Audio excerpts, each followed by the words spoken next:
ಪುತ್ರ ನಿನಗೆ ವಂದನೆ. ಆತ್ಮೀಯ ಸ್ಪಂದನ ವಾಹಿನಿಯ ವೀಕ್ಷಕರಿಗೆ ವಿಘ್ನಾವತರಣಂ ಕಾರ್ಯಕ್ರಮಕ್ಕೆ ನಲ್ಮೆಯ ಸ್ವಾಗತ ಹಾಗೂ ಗಣೇಶ ಚತುರ್ಥಿಯ ಹಬ್ಬದ ಶುಭಾಶಯಗಳು. ಭಾದ್ರಪದ ಮಾಸದ ಶುಕ್ಲ ಪಕ್ಷದ ಚತುರ್ಥಿಯಂದು ವಿದ್ಯೆ, ಜ್ಞಾನ, ಸಂಪತ್ತು, ಅದೃಷ್ಟದ ಅಧಿನಾಯಕನಾದ ಸುಮುಖನ ಜನ್ಮದಿನವನ್ನು ನಾವು ಆಚರಿಸ್ತೇವೆ. ಈ ವಿಘ್ನನಾಶಕ ಆದಿಪೂಜಿತನ ಹಬ್ಬದ ಈ ಚತುರ್ಥಿಯ ವೈಶಿಷ್ಟ್ಯಗಳ ಬಗ್ಗೆ, ಆಚರಣೆಗಳ ಬಗ್ಗೆ ನಾವು ಇಂದಿನ ಈ ಕಾರ್ಯಕ್ರಮದಲ್ಲಿ ವಿಶೇಷವಾಗಿ ತಿಳಿದುಕೊಳ್ಳೋಣ.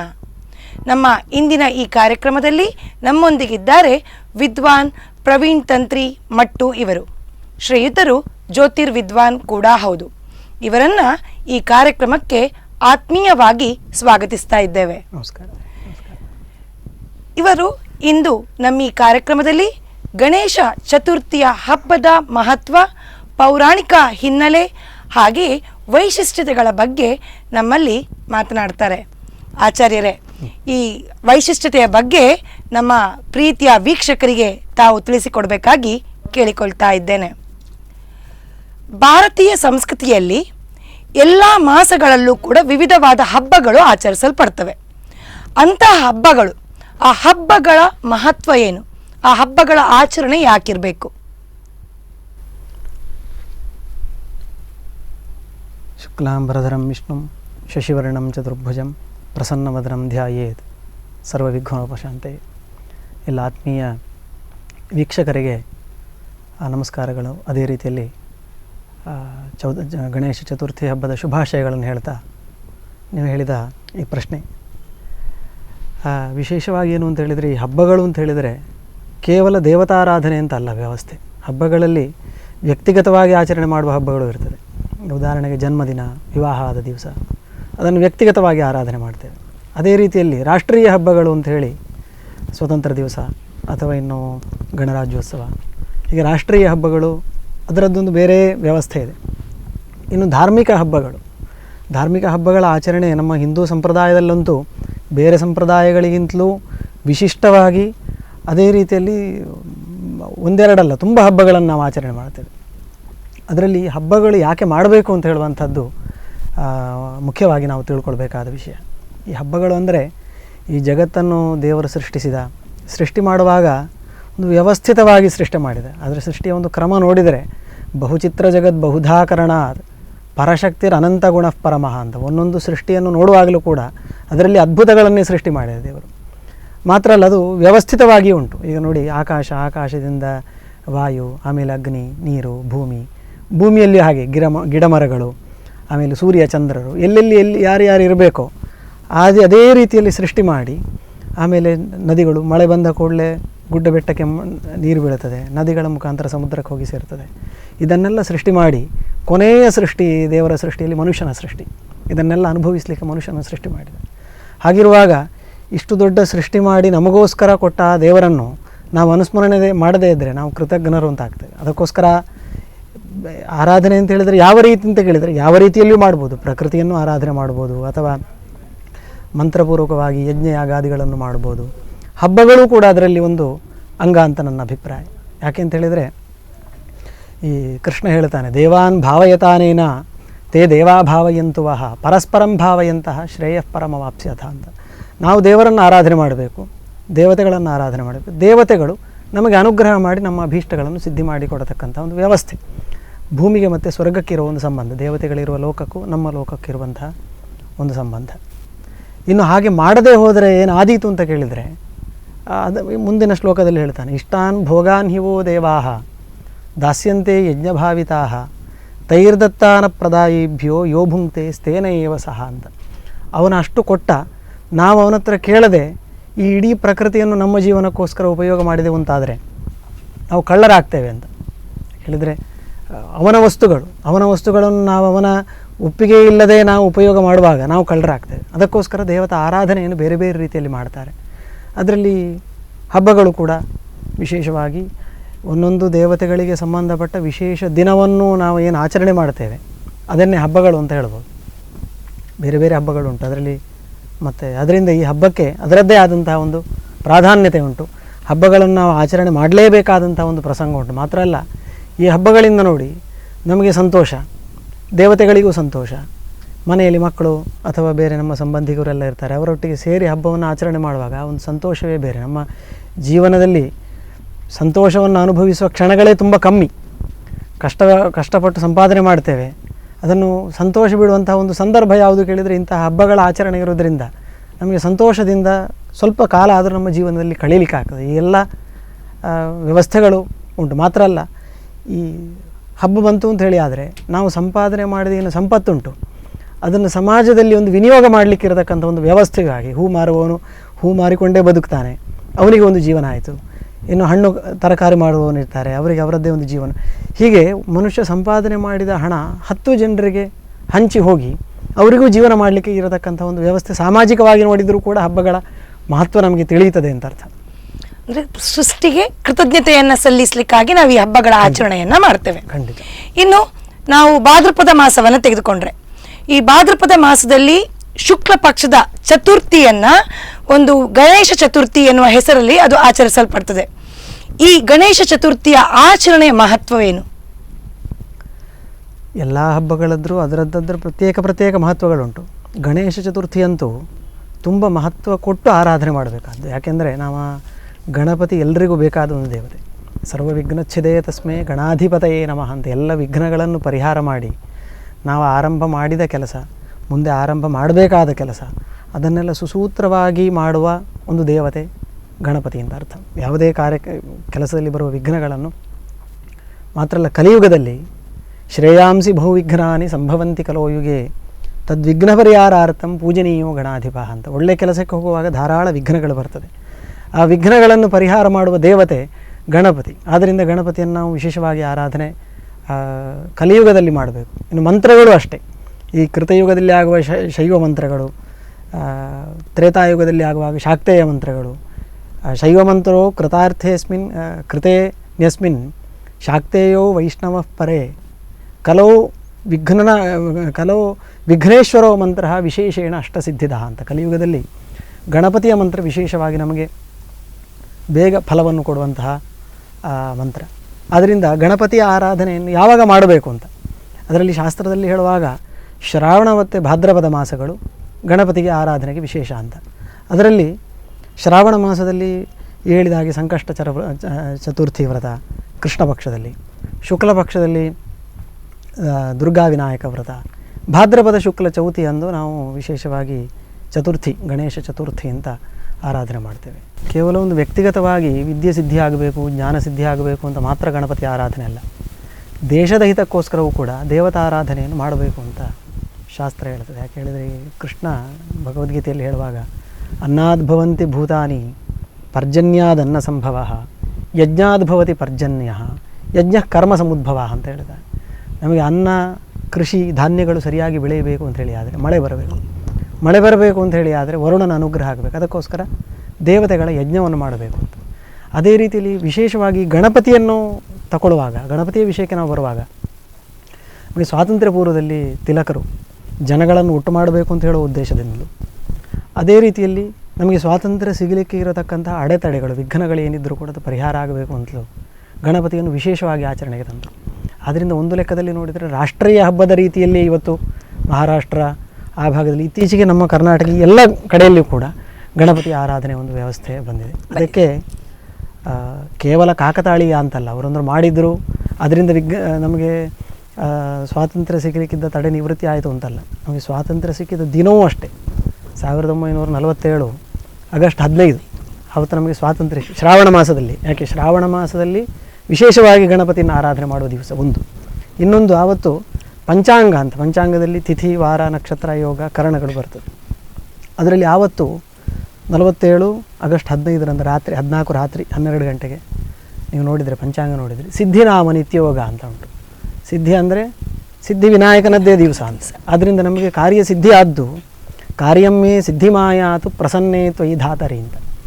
ನಮಗೆ ರಾಷ್ಟ್ರದ ಸ್ವಾತಂತ್ರ್ಯ ಸಿಕ್ಕಿದ್ದು ಕೂಡ ಈ ಗಣೇಶನ ಅನುಗ್ರಹದಿಂದ ವಿಘ್ನಗಳೆಲ್ಲ ಪರಿಹಾರ ಆಗಿ ಸಿಕ್ಕಿತು ಅಂತ ಹೇಳೋದ್ರಲ್ಲಿ ಯಾವ ಸಂಶಯ ಇಲ್ಲ.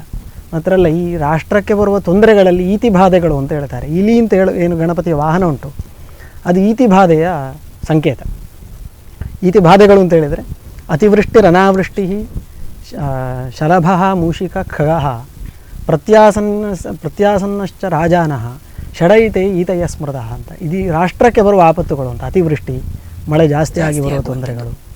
ಅನಾವೃಷ್ಟಿ, ಮಳೆಯೇ ಇಲ್ಲದೆ ಬರುವ ಬರಗಾಲಗಳು. ಆಮೇಲೆ ಶಲಭ ಮೂಷಿಕ ಖಗ ಅಂತ ಹೇಳಿದರೆ ಕೃಷಿ ನಾಶಕ್ಕಿರುವ ಈ ಮಿಡತೆಗಳು, ಇಲಿ, ಆಮೇಲೆ ನಿಮ್ಮ ಪಕ್ಷಿಗಳಿಂದ ಕೃಷಿ ನಾಶ. ಇನ್ನು ಶತ್ರುಗಳ ಭಯ, ರಾಜನಿಗೆ ಇನ್ನೊಂದು ಶತ್ರುಗಳ ಭಯ ಬಂದರೂ ಅದು ರಾಜ್ಯಕ್ಕೆ ಆಪತ್ತು ಅಂತ ಅರ್ಥ. ಈ ಎಲ್ಲ ಆಪತ್ತುಗಳ ನಿವೃತ್ತಿಗೂ ಗಣಪತಿ ಆರಾಧನೆಯನ್ನು ಮಾಡಬೇಕು ಅಂತ ಹೇಳಿ ಗಣಪತಿ ತನ್ನ ಹತ್ರ ಒಂದು ಇಲಿಯನ್ನು ಹಿಡಿದು ಕೂತ್ಕೊಂಡಿದ್ದಾನೆ. ಈ ಎಲ್ಲ ಬಾಧೆಗಳಿಗೂ ನಾನು ಪರಿಹಾರ ಸೂಚಿಸ್ತೇನೆ ಅಂತ ಹೇಳುವ ಉದ್ದೇಶದಿಂದ.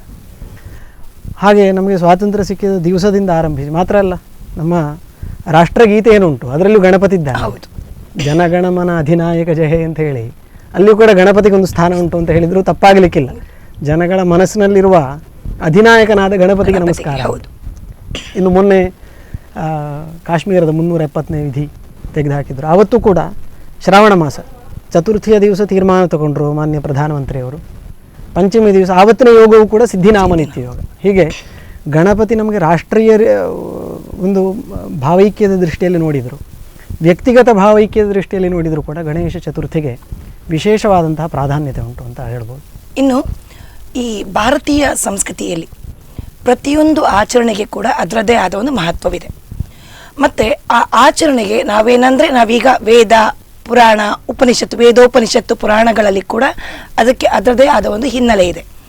ಈ ಗಣೇಶ ಚತುರ್ಥಿಗೆ ಸಂಬಂಧಪಟ್ಟಂತೆ ವೇದ ಉಪನಿಷತ್ತು ಪುರಾಣಗಳಲ್ಲಿ ಯಾವ ರೀತಿಯ ಉಲ್ಲೇಖ ಇದೆ ಅಂತ ಹೇಳೋದನ್ನು ಹೇಳ್ಬೋದಾ?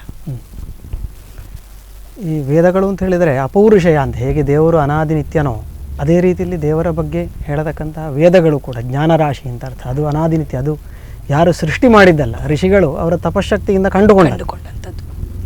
ಅಂತಹ ವೇದಗಳಲ್ಲಿಯೂ ಕೂಡ ನಾವು ಇವತ್ತು ಗಣಪತಿಗೆ ಉಪಯೋಗ ಮಾಡತಕ್ಕಂತಹ ಮಂತ್ರಗಳನ್ನು ನಾವು ಕಾಣ್ತೇವೆ. ಉದಾಹರಣೆಗೆ ಗಣಾನಾಂತ್ವ ಗಣಪತಿಂ ಹವಾಮಹೇ ಕವಿಂ ಕವೀನಾಮುಪಮಶ್ರವಸ್ತಮಂ ಜ್ಯೇಷ್ಠರಾಜಂ ಬ್ರಹ್ಮಣಸ್ಪತಿರ ಆನಶೃಣ್ವನ್ನೋತಿಭಿಸ್ಸೀದ ಸಾಧನಂ. ಇದು ಋಗ್ವೇದದ ಮಂತ್ರ.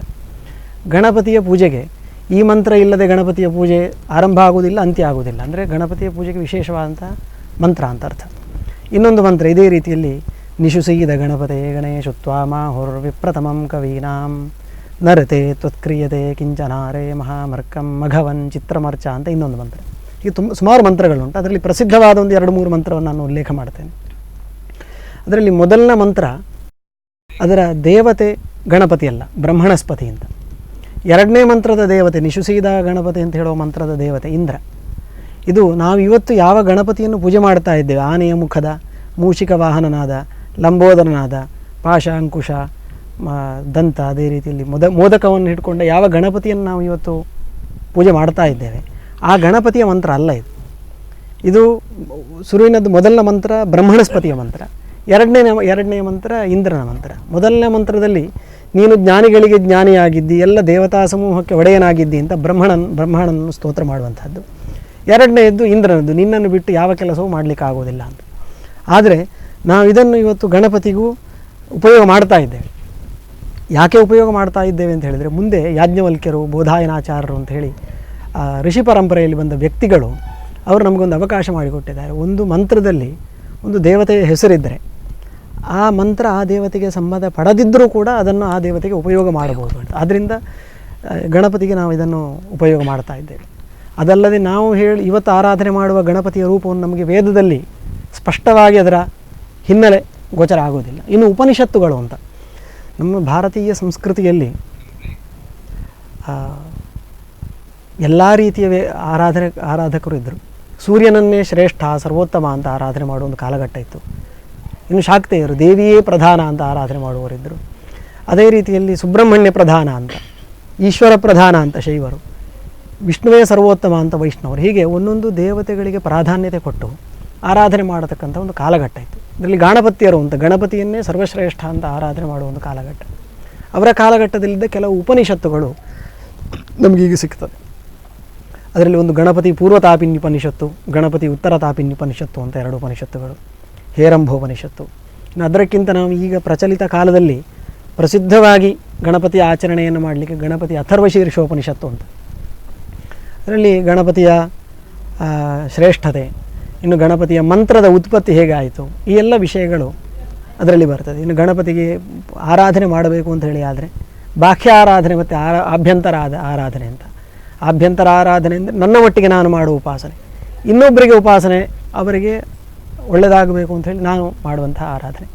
ಹೀಗೆ ಬಾಹ್ಯೋಪಾಸನೆ, ಅಭ್ಯಂತರೋಪಾಸನೆ, ಪ್ರತಿಮೆಯಲ್ಲಿ ಮಾಡುವ ಪೂಜೆಗಳು, ಗಣಪತಿಗೆ ಅಥರ್ವಶೀರ್ಷ ಯಾಗ ಮಾಡುವುದು ಅಂತ ಹೇಳಿ ಆದರೆ ಅದಕ್ಕೆ ಉಪಯೋಗ ಮಾಡುವಂತಹ ದ್ರವ್ಯಗಳು, ಯಾವ ಯಾವ ದ್ರವ್ಯಗಳನ್ನು ಉಪಯೋಗ ಮಾಡಿದರೆ ಯಾವ ಯಾವ ಫಲಸಿದ್ಧಿ ಆಗ್ತದೆ ಅಂತ ಹೇಳಿ ಒಂದು ವ್ಯವಸ್ಥಿತವಾಗಿ ಗಣಪತಿಯ ಬಗ್ಗೆ ನಮಗೀಗ ಸಿಗುವಂತಹ ಒಂದು ಉಪನಿಷತ್ತು, ಅಷ್ಟೇ ಪ್ರಸಿದ್ಧಿಯಾದ ಉಪನಿಷತ್ತು ಗಣಪತಿ ಅಥರ್ವಶೀರ್ಷ ಉಪನಿಷತ್ತು. ಅದರಲ್ಲಿ ಗಣಪತಿಯೇ ಸರ್ವಶ್ರೇಷ್ಠ, ಪ್ರಕೃತಿ ಪುರುಷರಿಗಿಂತಲೂ ಗಣಪತಿ ಶ್ರೇಷ್ಠ ಅಂತ ಹೇಳುವ ಉಲ್ಲೇಖಗಳು ನಾವು ಅದರಲ್ಲಿ ಕಾಣ್ತೇವೆ. ಅದು ಗಣಪತಿಯರ ಕಾಲಘಟ್ಟದಲ್ಲಿ, ಗಣಪತಿ ಸರ್ವೋತ್ತಮ ಅಂತ ಹೇಳುವ ಕಾಲಘಟ್ಟದಲ್ಲಿ ಬಂದಂತಹ ಒಂದು ಉಪನಿಷತ್ತು. ಹೀಗೆ ಉಪನಿಷತ್ತಿನಲ್ಲಿ ನಾವು ಗಣಪತಿಯ ಬಗ್ಗೆ ಕಾಣಬಹುದು. ಇನ್ನು ನೀವು ಹೇಳಿದ ಪುರಾಣಗಳಲ್ಲಿ ಗಣಪತಿ, ನಮ್ಮ ಈಗಿನ ಗಣಪತಿ, ಯಾವ ಗಣಪತಿನ ನಾವು ಆರಾಧನೆ ಮಾಡ್ತೇವೆ ಆ ಎಲ್ಲ ಕಥೆಗಳನ್ನು ನಾವು ಸಾಮಾನ್ಯ ಪುರಾಣಗಳಲ್ಲಿ ಕಾಣಬಹುದು.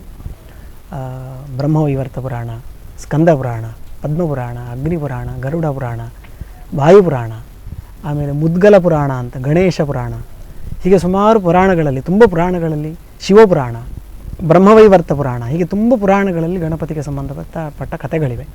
ಬೇರೆ ಬೇರೆ ಗಣಪತಿಗೆ ಸಂಬಂಧಪಟ್ಟ ಉತ್ಪತ್ತಿಯ ಕಥೆಗಳು ಬೇರೆ ಬೇರೆ ಉಂಟು. ಈಗ ಒಂದು ಉದಾಹರಣೆಗೆ ಬ್ರಹ್ಮವೈವರ್ತ ಪುರಾಣದಲ್ಲಿ ಒಂದು ಗಣಪತಿಯ ಉತ್ಪತ್ತಿಯ ಕಥೆ ಹೇಳ್ತಾರೆ.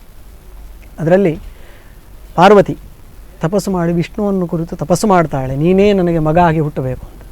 ಪುಣ್ಯಕ ವ್ರತ ಅಂತ ವ್ರತ ಮಾಡ್ತಾಳೆ. ಅವಳ ವ್ರತಕ್ಕೆ ಮೆಚ್ಚಿದಂತಹ ವಿಷ್ಣು ಪ್ರತ್ಯಕ್ಷನಾಗಿ ಒಂದು ಸಂತಾನವನ್ನು ಕರುಣಿಸ್ತಾನೆ. ಮನುಷ್ಯ ಆಕೃತಿ ಇರುವ, ಆನೆಯ ಮುಖ ಇಲ್ಲ, ಮನುಷ್ಯನ ಮುಖ ಇರುವ ಒಂದು ಸಂತಾನವನ್ನು ಕರುಣಿಸ್ತಾನೆ. ಸಂತೋಷ ಆಗ್ತದೆ ಪಾರ್ವತಿಗೆ. ಎಲ್ಲ ದೇವತೆಗಳನ್ನು ಕರೀತಾಳೆ ಈ ಮಗುವನ್ನು ನೋಡಲಿಕ್ಕೋಸ್ಕರ. ಆಗ ದೇವತೆಗಳೆಲ್ಲ ಬರ್ತಾರೆ, ಶನಿ ಒಬ್ಬ ಹೊರಗಿಂದ ಇರ್ತಾನೆ. ಪಾರ್ವತಿ ಶನಿ ಏನಪ್ಪ ಬರಲಿಲ್ಲ ಅಂತ ನೋಡಿ ಶನಿ ಹತ್ರ ಕೇಳುವಾಗ, ಇಲ್ಲ ನಾನು ಬರುವುದಿಲ್ಲ, ನಾನು ಮಗುವನ್ನು ನೋಡಿದರೆ ಮಗುವಿನ ತಲೆ ತುಂಡಾಗ್ತದೆ, ನಾನು ಬರುವುದಿಲ್ಲ ಅಂತ ಹೇಳ್ತಾಳೆ. ಆದರೂ ಪಾರ್ವತಿ ಒತ್ತಾಯ ಮಾಡಿ ಶನಿಯನ್ನು ಕರೆಸಿ, ಶನಿಯ ದೃಷ್ಟಿ ಬಿದ್ದ ಕೂಡಲೇ ಈ ಮಗುವಿನ ತಲೆ ತುಂಡಾಯಿತು. ಅದು ಹೋಗಿ ಗೋಲೋಕಕ್ಕೆ ಸೇರ್ತದೆ. ಪಾರ್ವತಿಗೆ ದುಃಖ ಆಗ್ತದೆ. ವಿಷ್ಣುವಿನ ಹತ್ರ ಪ್ರಾರ್ಥನೆ ಮಾಡಿದಾಗ ಪುಷ್ಪಭದ್ರ ಅಂತ ಹೇಳುವ ಒಂದು ಕೆರೆಯ ಪಕ್ಕದಲ್ಲಿದ್ದ ಒಂದು ಆನೆಯ ತಲೆಯನ್ನು ತಂದು ಗಣಪತಿಗೆ ಇಡ್ತಾನೆ. ಆಮೇಲೆ ಅವನನ್ನು ಗಣಗಳಿಗೆ ಅಧಿಪತಿಯಾಗಿ ಮಾಡ್ತಾನೆ ಅಂತ ಹೇಳುವ ಒಂದು ಕಥೆ. ಈಗ ನಾವು ಪ್ರಚಲಿತದಲ್ಲಿ ಈ ಕಥೆ ಇಲ್ಲ, ಆದರೆ ಈ ಬ್ರಹ್ಮವೈವರ್ತ ಪುರಾಣದಲ್ಲಿರುವಂತಹ ಕಥೆ. ಇನ್ನು ಬ್ರಹ್ಮಾಂಡ ಪುರಾಣದಲ್ಲಿ ಒಂದು ಬೇರೆ ಕಥೆ ಉಂಟು, ಲಲಿತೋಪಾಖ್ಯಾನ ಅಂತ. ಅಲ್ಲಿ ಲಲಿತೆ ಮತ್ತು ಭಂಡಾಸುರ ಅವರಿಗೆ ಯುದ್ಧ ಆಗ್ತದೆ. ಆಗ ಭಂಡಾಸುರ ಏನು ಮಾಡ್ತಾನೆ, ಲಲಿತೆಯ ಕಡೆಯ ಸೈನ್ಯ ಅದನ್ನು ನಾಶ ಮಾಡಲಿಕ್ಕೋಸ್ಕರ ಒಂದು ವಿಘ್ನಯಂತ್ರ ಅಂತ ಒಂದು ಸ್ಥಾಪನೆ ಮಾಡ್ತಾನೆ. ಈ ವಿಘ್ನಯಂತ್ರ ಸ್ಥಾಪನೆ ಮಾಡಿದ್ರಿಂದ ಲಲಿತಾದೇವಿಯ ಸೈನಿಕರಿಗೆ ಮೋಹ, ಆಲಸ್ಯ, ಕಾರ್ಪಣ್ಯ ಇಂಥ ದೋಷ ಬಂದು ಯುದ್ಧ ಮಾಡಲಿಕ್ಕೆ ಆಗೋದಿಲ್ಲ. ಆಗ ಪಾರ್ವತಿ ಕಾಮೇಶ್ವರನನ್ನು ನೋಡಿ ಅಟ್ಟಹಾಸ ಮಾಡಿದಾಗ ಆ ಸಮಯದಲ್ಲಿ ಗಣಪತಿಯ ಉತ್ಪತ್ತಿ ಆಯಿತು. ಆ ಗಣಪತಿ ವಿಘ್ನ ಯಂತ್ರವನ್ನು ನಾಶ ಮಾಡುತ್ತಾನೆ, ಭಂಡಾಸುರನ ಸೈನ್ಯವನ್ನು ನಾಶ ಮಾಡುತ್ತಾನೆ ಅಂತ ಹೇಳುವ ಒಂದು ಕಥೆ. ಇನ್ನೊಂದು ಪದ್ಮಪುರಾಣದಲ್ಲಿ ಒಂದು ಬೇರೆ ಕಥೆ ಬರ್ತದೆ ಗಣಪತಿಯ ಉತ್ಪತ್ತಿಯದು. ಶಿವ ಪಾರ್ವತಿಯರು ಗಂಗಾ ತೀರದಲ್ಲಿ ಹೋಗುವಾಗ ಅಲ್ಲಿ ಗಂಗಾ ತೀರದ ಮಣ್ಣಲ್ಲಿ ಪಾರ್ವತಿ ಒಂದು ಮೂರ್ತಿ ಮಾಡ್ತಾಳೆ. ಆ ಮೂರ್ತಿಗೆ ಉದ್ದವಾದ ಸೊಂಡಿಲು ಇರ್ತದೆ, ವಿಕಾರ ಆಗಿ ಆಗ್ತದೆ. ಅವಳಿಗೆ ಬೇಸರ ಆಗ್ತದೆ ಅದನ್ನು ನೋಡಿ. ಅದನ್ನು ಗಂಗೆಗೆ ಎಸೆಯಿಳ್ತಾಳೆ. ಗಂಗೆಗೆ ಬಿಸಾಡಿದಾಗ ಗಂಗೆಯ ಸಂಪರ್ಕದಿಂದ ಅದಕ್ಕೆ ಜೀವ ಬರ್ತದೆ. ಇವಳಿಗೆ ಮಾತೃವಾತ್ಸಲ್ಯವೂ ಬರ್ತದೆ. ಪಾರ್ವತಿ ಅದನ್ನು ತಂದು, ಗಂಗೆ ಪಾರ್ವತಿಗೆ ಕೊಡ್ತಾಳೆ ಅದನ್ನು ತಂದು. ಪಾರ್ವತಿ ಅದನ್ನು ಸಲಹುತ್ತಾಳೆ. ಅದರಲ್ಲಿ ಆನೆಯದ್ದೇ ಮುಖ, ಅದರಲ್ಲಿ ಪುನಃ ಆನೆಯ ಮುಖ ಇಟ್ಟ ಕಥೆ ಇಲ್ಲ. ದ್ವೈಮಾತುರ ಅಂತ ಗಣಪತಿಗೆ ಹೆಸರು ಬರಲಿಕ್ಕಿರುವ ಕಾರಣ ಅಲ್ಲಿ ಹೇಳ್ತಾರೆ. ಎರಡು ತಾಯಂದಿರಂತ, ಒಂದು ಗಂಗೆ ಮತ್ತೊಂದು ಪಾರ್ವತಿ. ಹೀಗೆ ಒಂದು ಕಥೆ.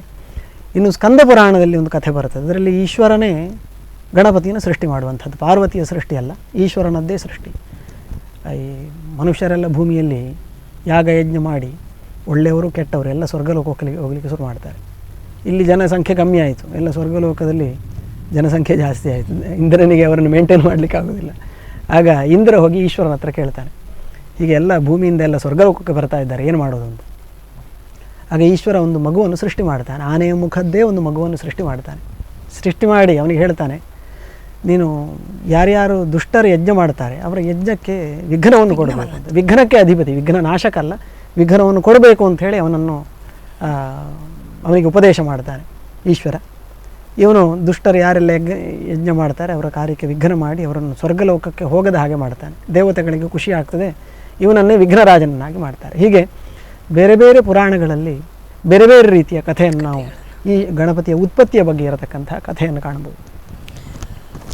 ಬುದ್ಧಿವಂತಿಕೆ, ಜ್ಞಾನ, ಹೊಸ ಆರಂಭಗಳ ದೇವತೆ ವಿಘ್ನ ವಿನಾಶಕನ ಬಗ್ಗೆ ಮತ್ತಷ್ಟು ಇಂದಿನ ನಮ್ಮ ಕಾರ್ಯಕ್ರಮದಲ್ಲಿ ತಿಳಿದುಕೊಳ್ಳೋಣ ಸಣ್ಣ ವಿರಾಮದ ನಂತರ. ಗಜಾನನ ಗಜಾನನ ಗಣರಾಯ ಗಜಾನನ ಗಜಾನನ ಗಜಾನನ ಗಣರಾಯ. ಈಶಪುತ್ರ ನಿನಗೆ ವಂದನೆ.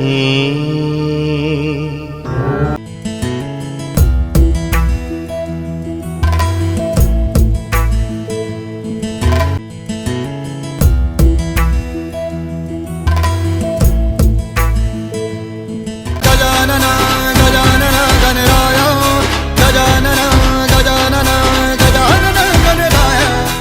ಈಶಪುತ್ರ ನಿನಗೆ ವಂದನೆ. ಆತ್ಮೀಯ ವೀಕ್ಷಕರಿಗೆ ವಿರಾಮದ ನಂತರ ವಿಘ್ನಾವತರಣಂ ಕಾರ್ಯಕ್ರಮಕ್ಕೆ ನಲ್ಮೆಯ ಸ್ವಾಗತ. ನಮ್ಮೊಂದಿಗೆ ಆಚಾರ್ಯರಿದ್ದಾರೆ. ಈ ವೈಶಿಷ್ಟ್ಯ ಗಣೇಶ ಚತುರ್ಥಿಯ ವೈಶಿಷ್ಟ್ಯದ ಬಗ್ಗೆ ಇನ್ನಷ್ಟು ಮಾಹಿತಿಯನ್ನು ನಮ್ಮ ಈ ಕಾರ್ಯಕ್ರಮದಲ್ಲಿ ತಿಳಿದುಕೊಳ್ಳೋಣ. ಇನ್ನು ಈ ಗಣೇಶನ ಬಗ್ಗೆ ನಮ್ಮ ವೇದ, ಉಪನಿಷತ್ತು, ಪುರಾಣಗಳಲ್ಲಿ ಮಾತ್ರವಲ್ಲದೆ ಭಾರತೀಯ ಮೂಲವಾದ ಜನಪದ ಸಾಹಿತ್ಯದಲ್ಲಿ ಕೂಡ ಇವನ ಬಗ್ಗೆ ಏನಾದರೂ ಉಲ್ಲೇಖ ಇದೆಯಾ, ಹೇಗೆ? ಜನಪದ ಸಾಹಿತ್ಯದಲ್ಲಿಯೂ ನಾವು ಗಣಪತಿಯ ಉಲ್ಲೇಖವನ್ನು ಕಾಣುತ್ತೇವೆ. ನಮ್ಮ ತುಳುವಿನಲ್ಲಿ ಪ್ರತ್ಯೇಕವಾಗಿ ಜನಪದ ಸಾಹಿತ್ಯಕ್ಕೆ ಅದರದ್ದೇ ಒಂದು ಮಹತ್ವ ಉಂಟು. ಈ ಕೋಲ ದರ್ಶನದ ಸಮಯದಲ್ಲಿ ಪಾಡ್ದನ ಹೇಳ್ತಾರೆ. ಇನ್ನು ಮೊದಲು ನಟ್ಟಿ ಅಂತ ಮಾಡೋದು. ನಟ್ಟಿ ಅಂದರೆ ಕೃಷಿ ಮಾಡು ಹೆಂಗಸರು ಕೃಷಿ ಮಾಡುವಾಗ ಪದ್ಯಗಳೆಲ್ಲ ಹೇಳ್ತಾ ಇದ್ರು. ಅದರಲ್ಲಿ ನಮ್ಮ ಪುರಾಣದ ಇತಿಹಾಸದ ಕಥೆಗಳನ್ನೆಲ್ಲ ಸುಲಭವಾಗಿ ಜನಗಳಿಗೆ ಅರ್ಥ ಆಗುವ ರೀತಿಯಲ್ಲಿ ಪಾಡ್ದನಗಳು ಅಂತ ಹೇಳ್ತಾ ಇದ್ರು. ಅದರಲ್ಲಿ ಕೂಡ ಗಣಪತಿಯ ಉಲ್ಲೇಖ ಉಂಟು. 7 ಜನ ಸಿರಿಗಳು ಅಂದರೆ ಮಾಲಡೆಯಲ್ಲೆಲ್ಲ ನಾವು ಈಗ ಪ್ರತಿಷ್ಠೆ ಮಾಡಿ ಸಿರಿ ಜಾತ್ರೆ, ಅಲ್ಲಿ ಸಿರಿಗಳನ್ನೆಲ್ಲ ಆರಾಧನೆ ಮಾಡ್ತೇವೆ. ಅಲ್ಲಿ 7 ಸಿರಿಗಳಲ್ಲಿ ಕೊನೆಯವಳ ಹೆಸರು ಮೈಸಿದಿಗೆ ಅಂತ. ಅವಳ ಮಗ ಭಾಮಕುಮಾರ ಅಂತ.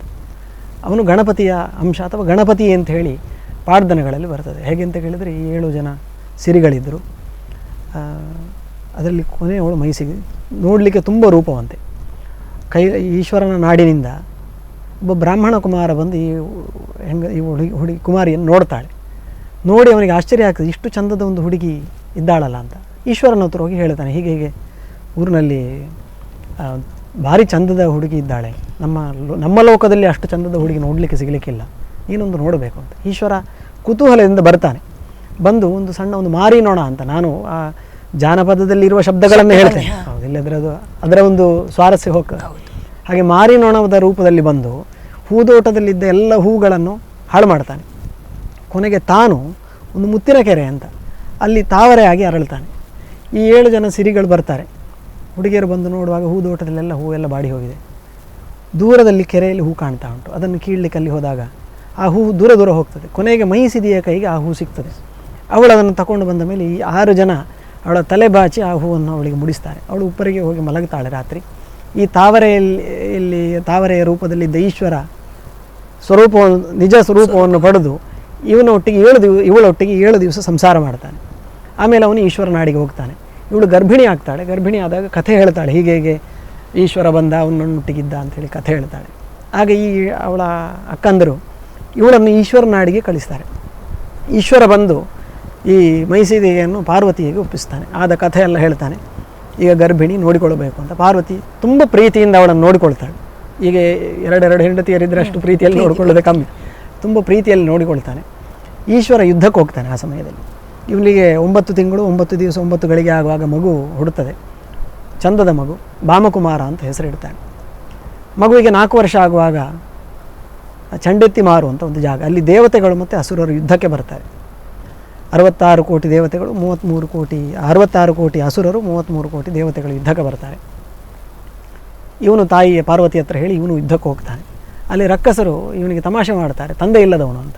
ಇವನು ವಾಪಸ್ ಬರ್ತಾನೆ. ಪಾರ್ವತಿ ಹತ್ರ ತನ್ನ ಜನ್ಮ ವೃತ್ತ ಅಂತ ಎಲ್ಲ ಕೇಳಿ ಗೊತ್ತಾಗ್ತದೆ ಈಶ್ವರನ ಮಗ ಅಂತ. ಅಲ್ಲಿ ಹೋಗಿ ಚಂದ್ರಾಯುಧದಿಂದ ಎಲ್ಲ ರಕ್ಕಸರನ್ನು ಸಂಹಾರ ಮಾಡ್ತಾನೆ. ಅದರಲ್ಲಿ ಒಬ್ಬ ರಕ್ಕಸ ಉಳಿತಾನೆ. ಅವನು ಅದೇ ಸಮಯಕ್ಕೆ ಈಶ್ವರ ಬರ್ತಾನೆ.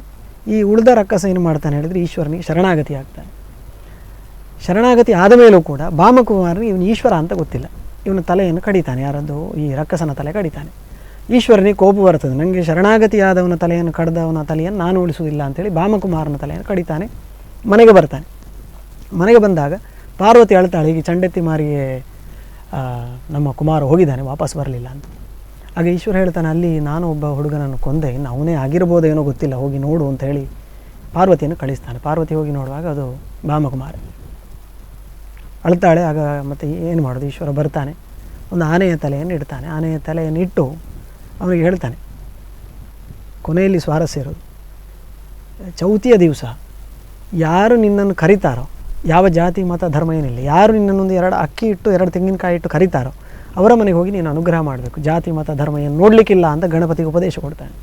ಅದರಿಂದ ನೋಡಿ, ಇವತ್ತು ನಮ್ಮ ತುಳು ನಾಡಿನಲ್ಲಿ ಚೌತಿ ಅಂತ ಹೇಳುವಂಥದ್ದು ಎಲ್ಲ ಹಬ್ಬಗಳಿಗಿಂತಲೂ ವಿಶೇಷ.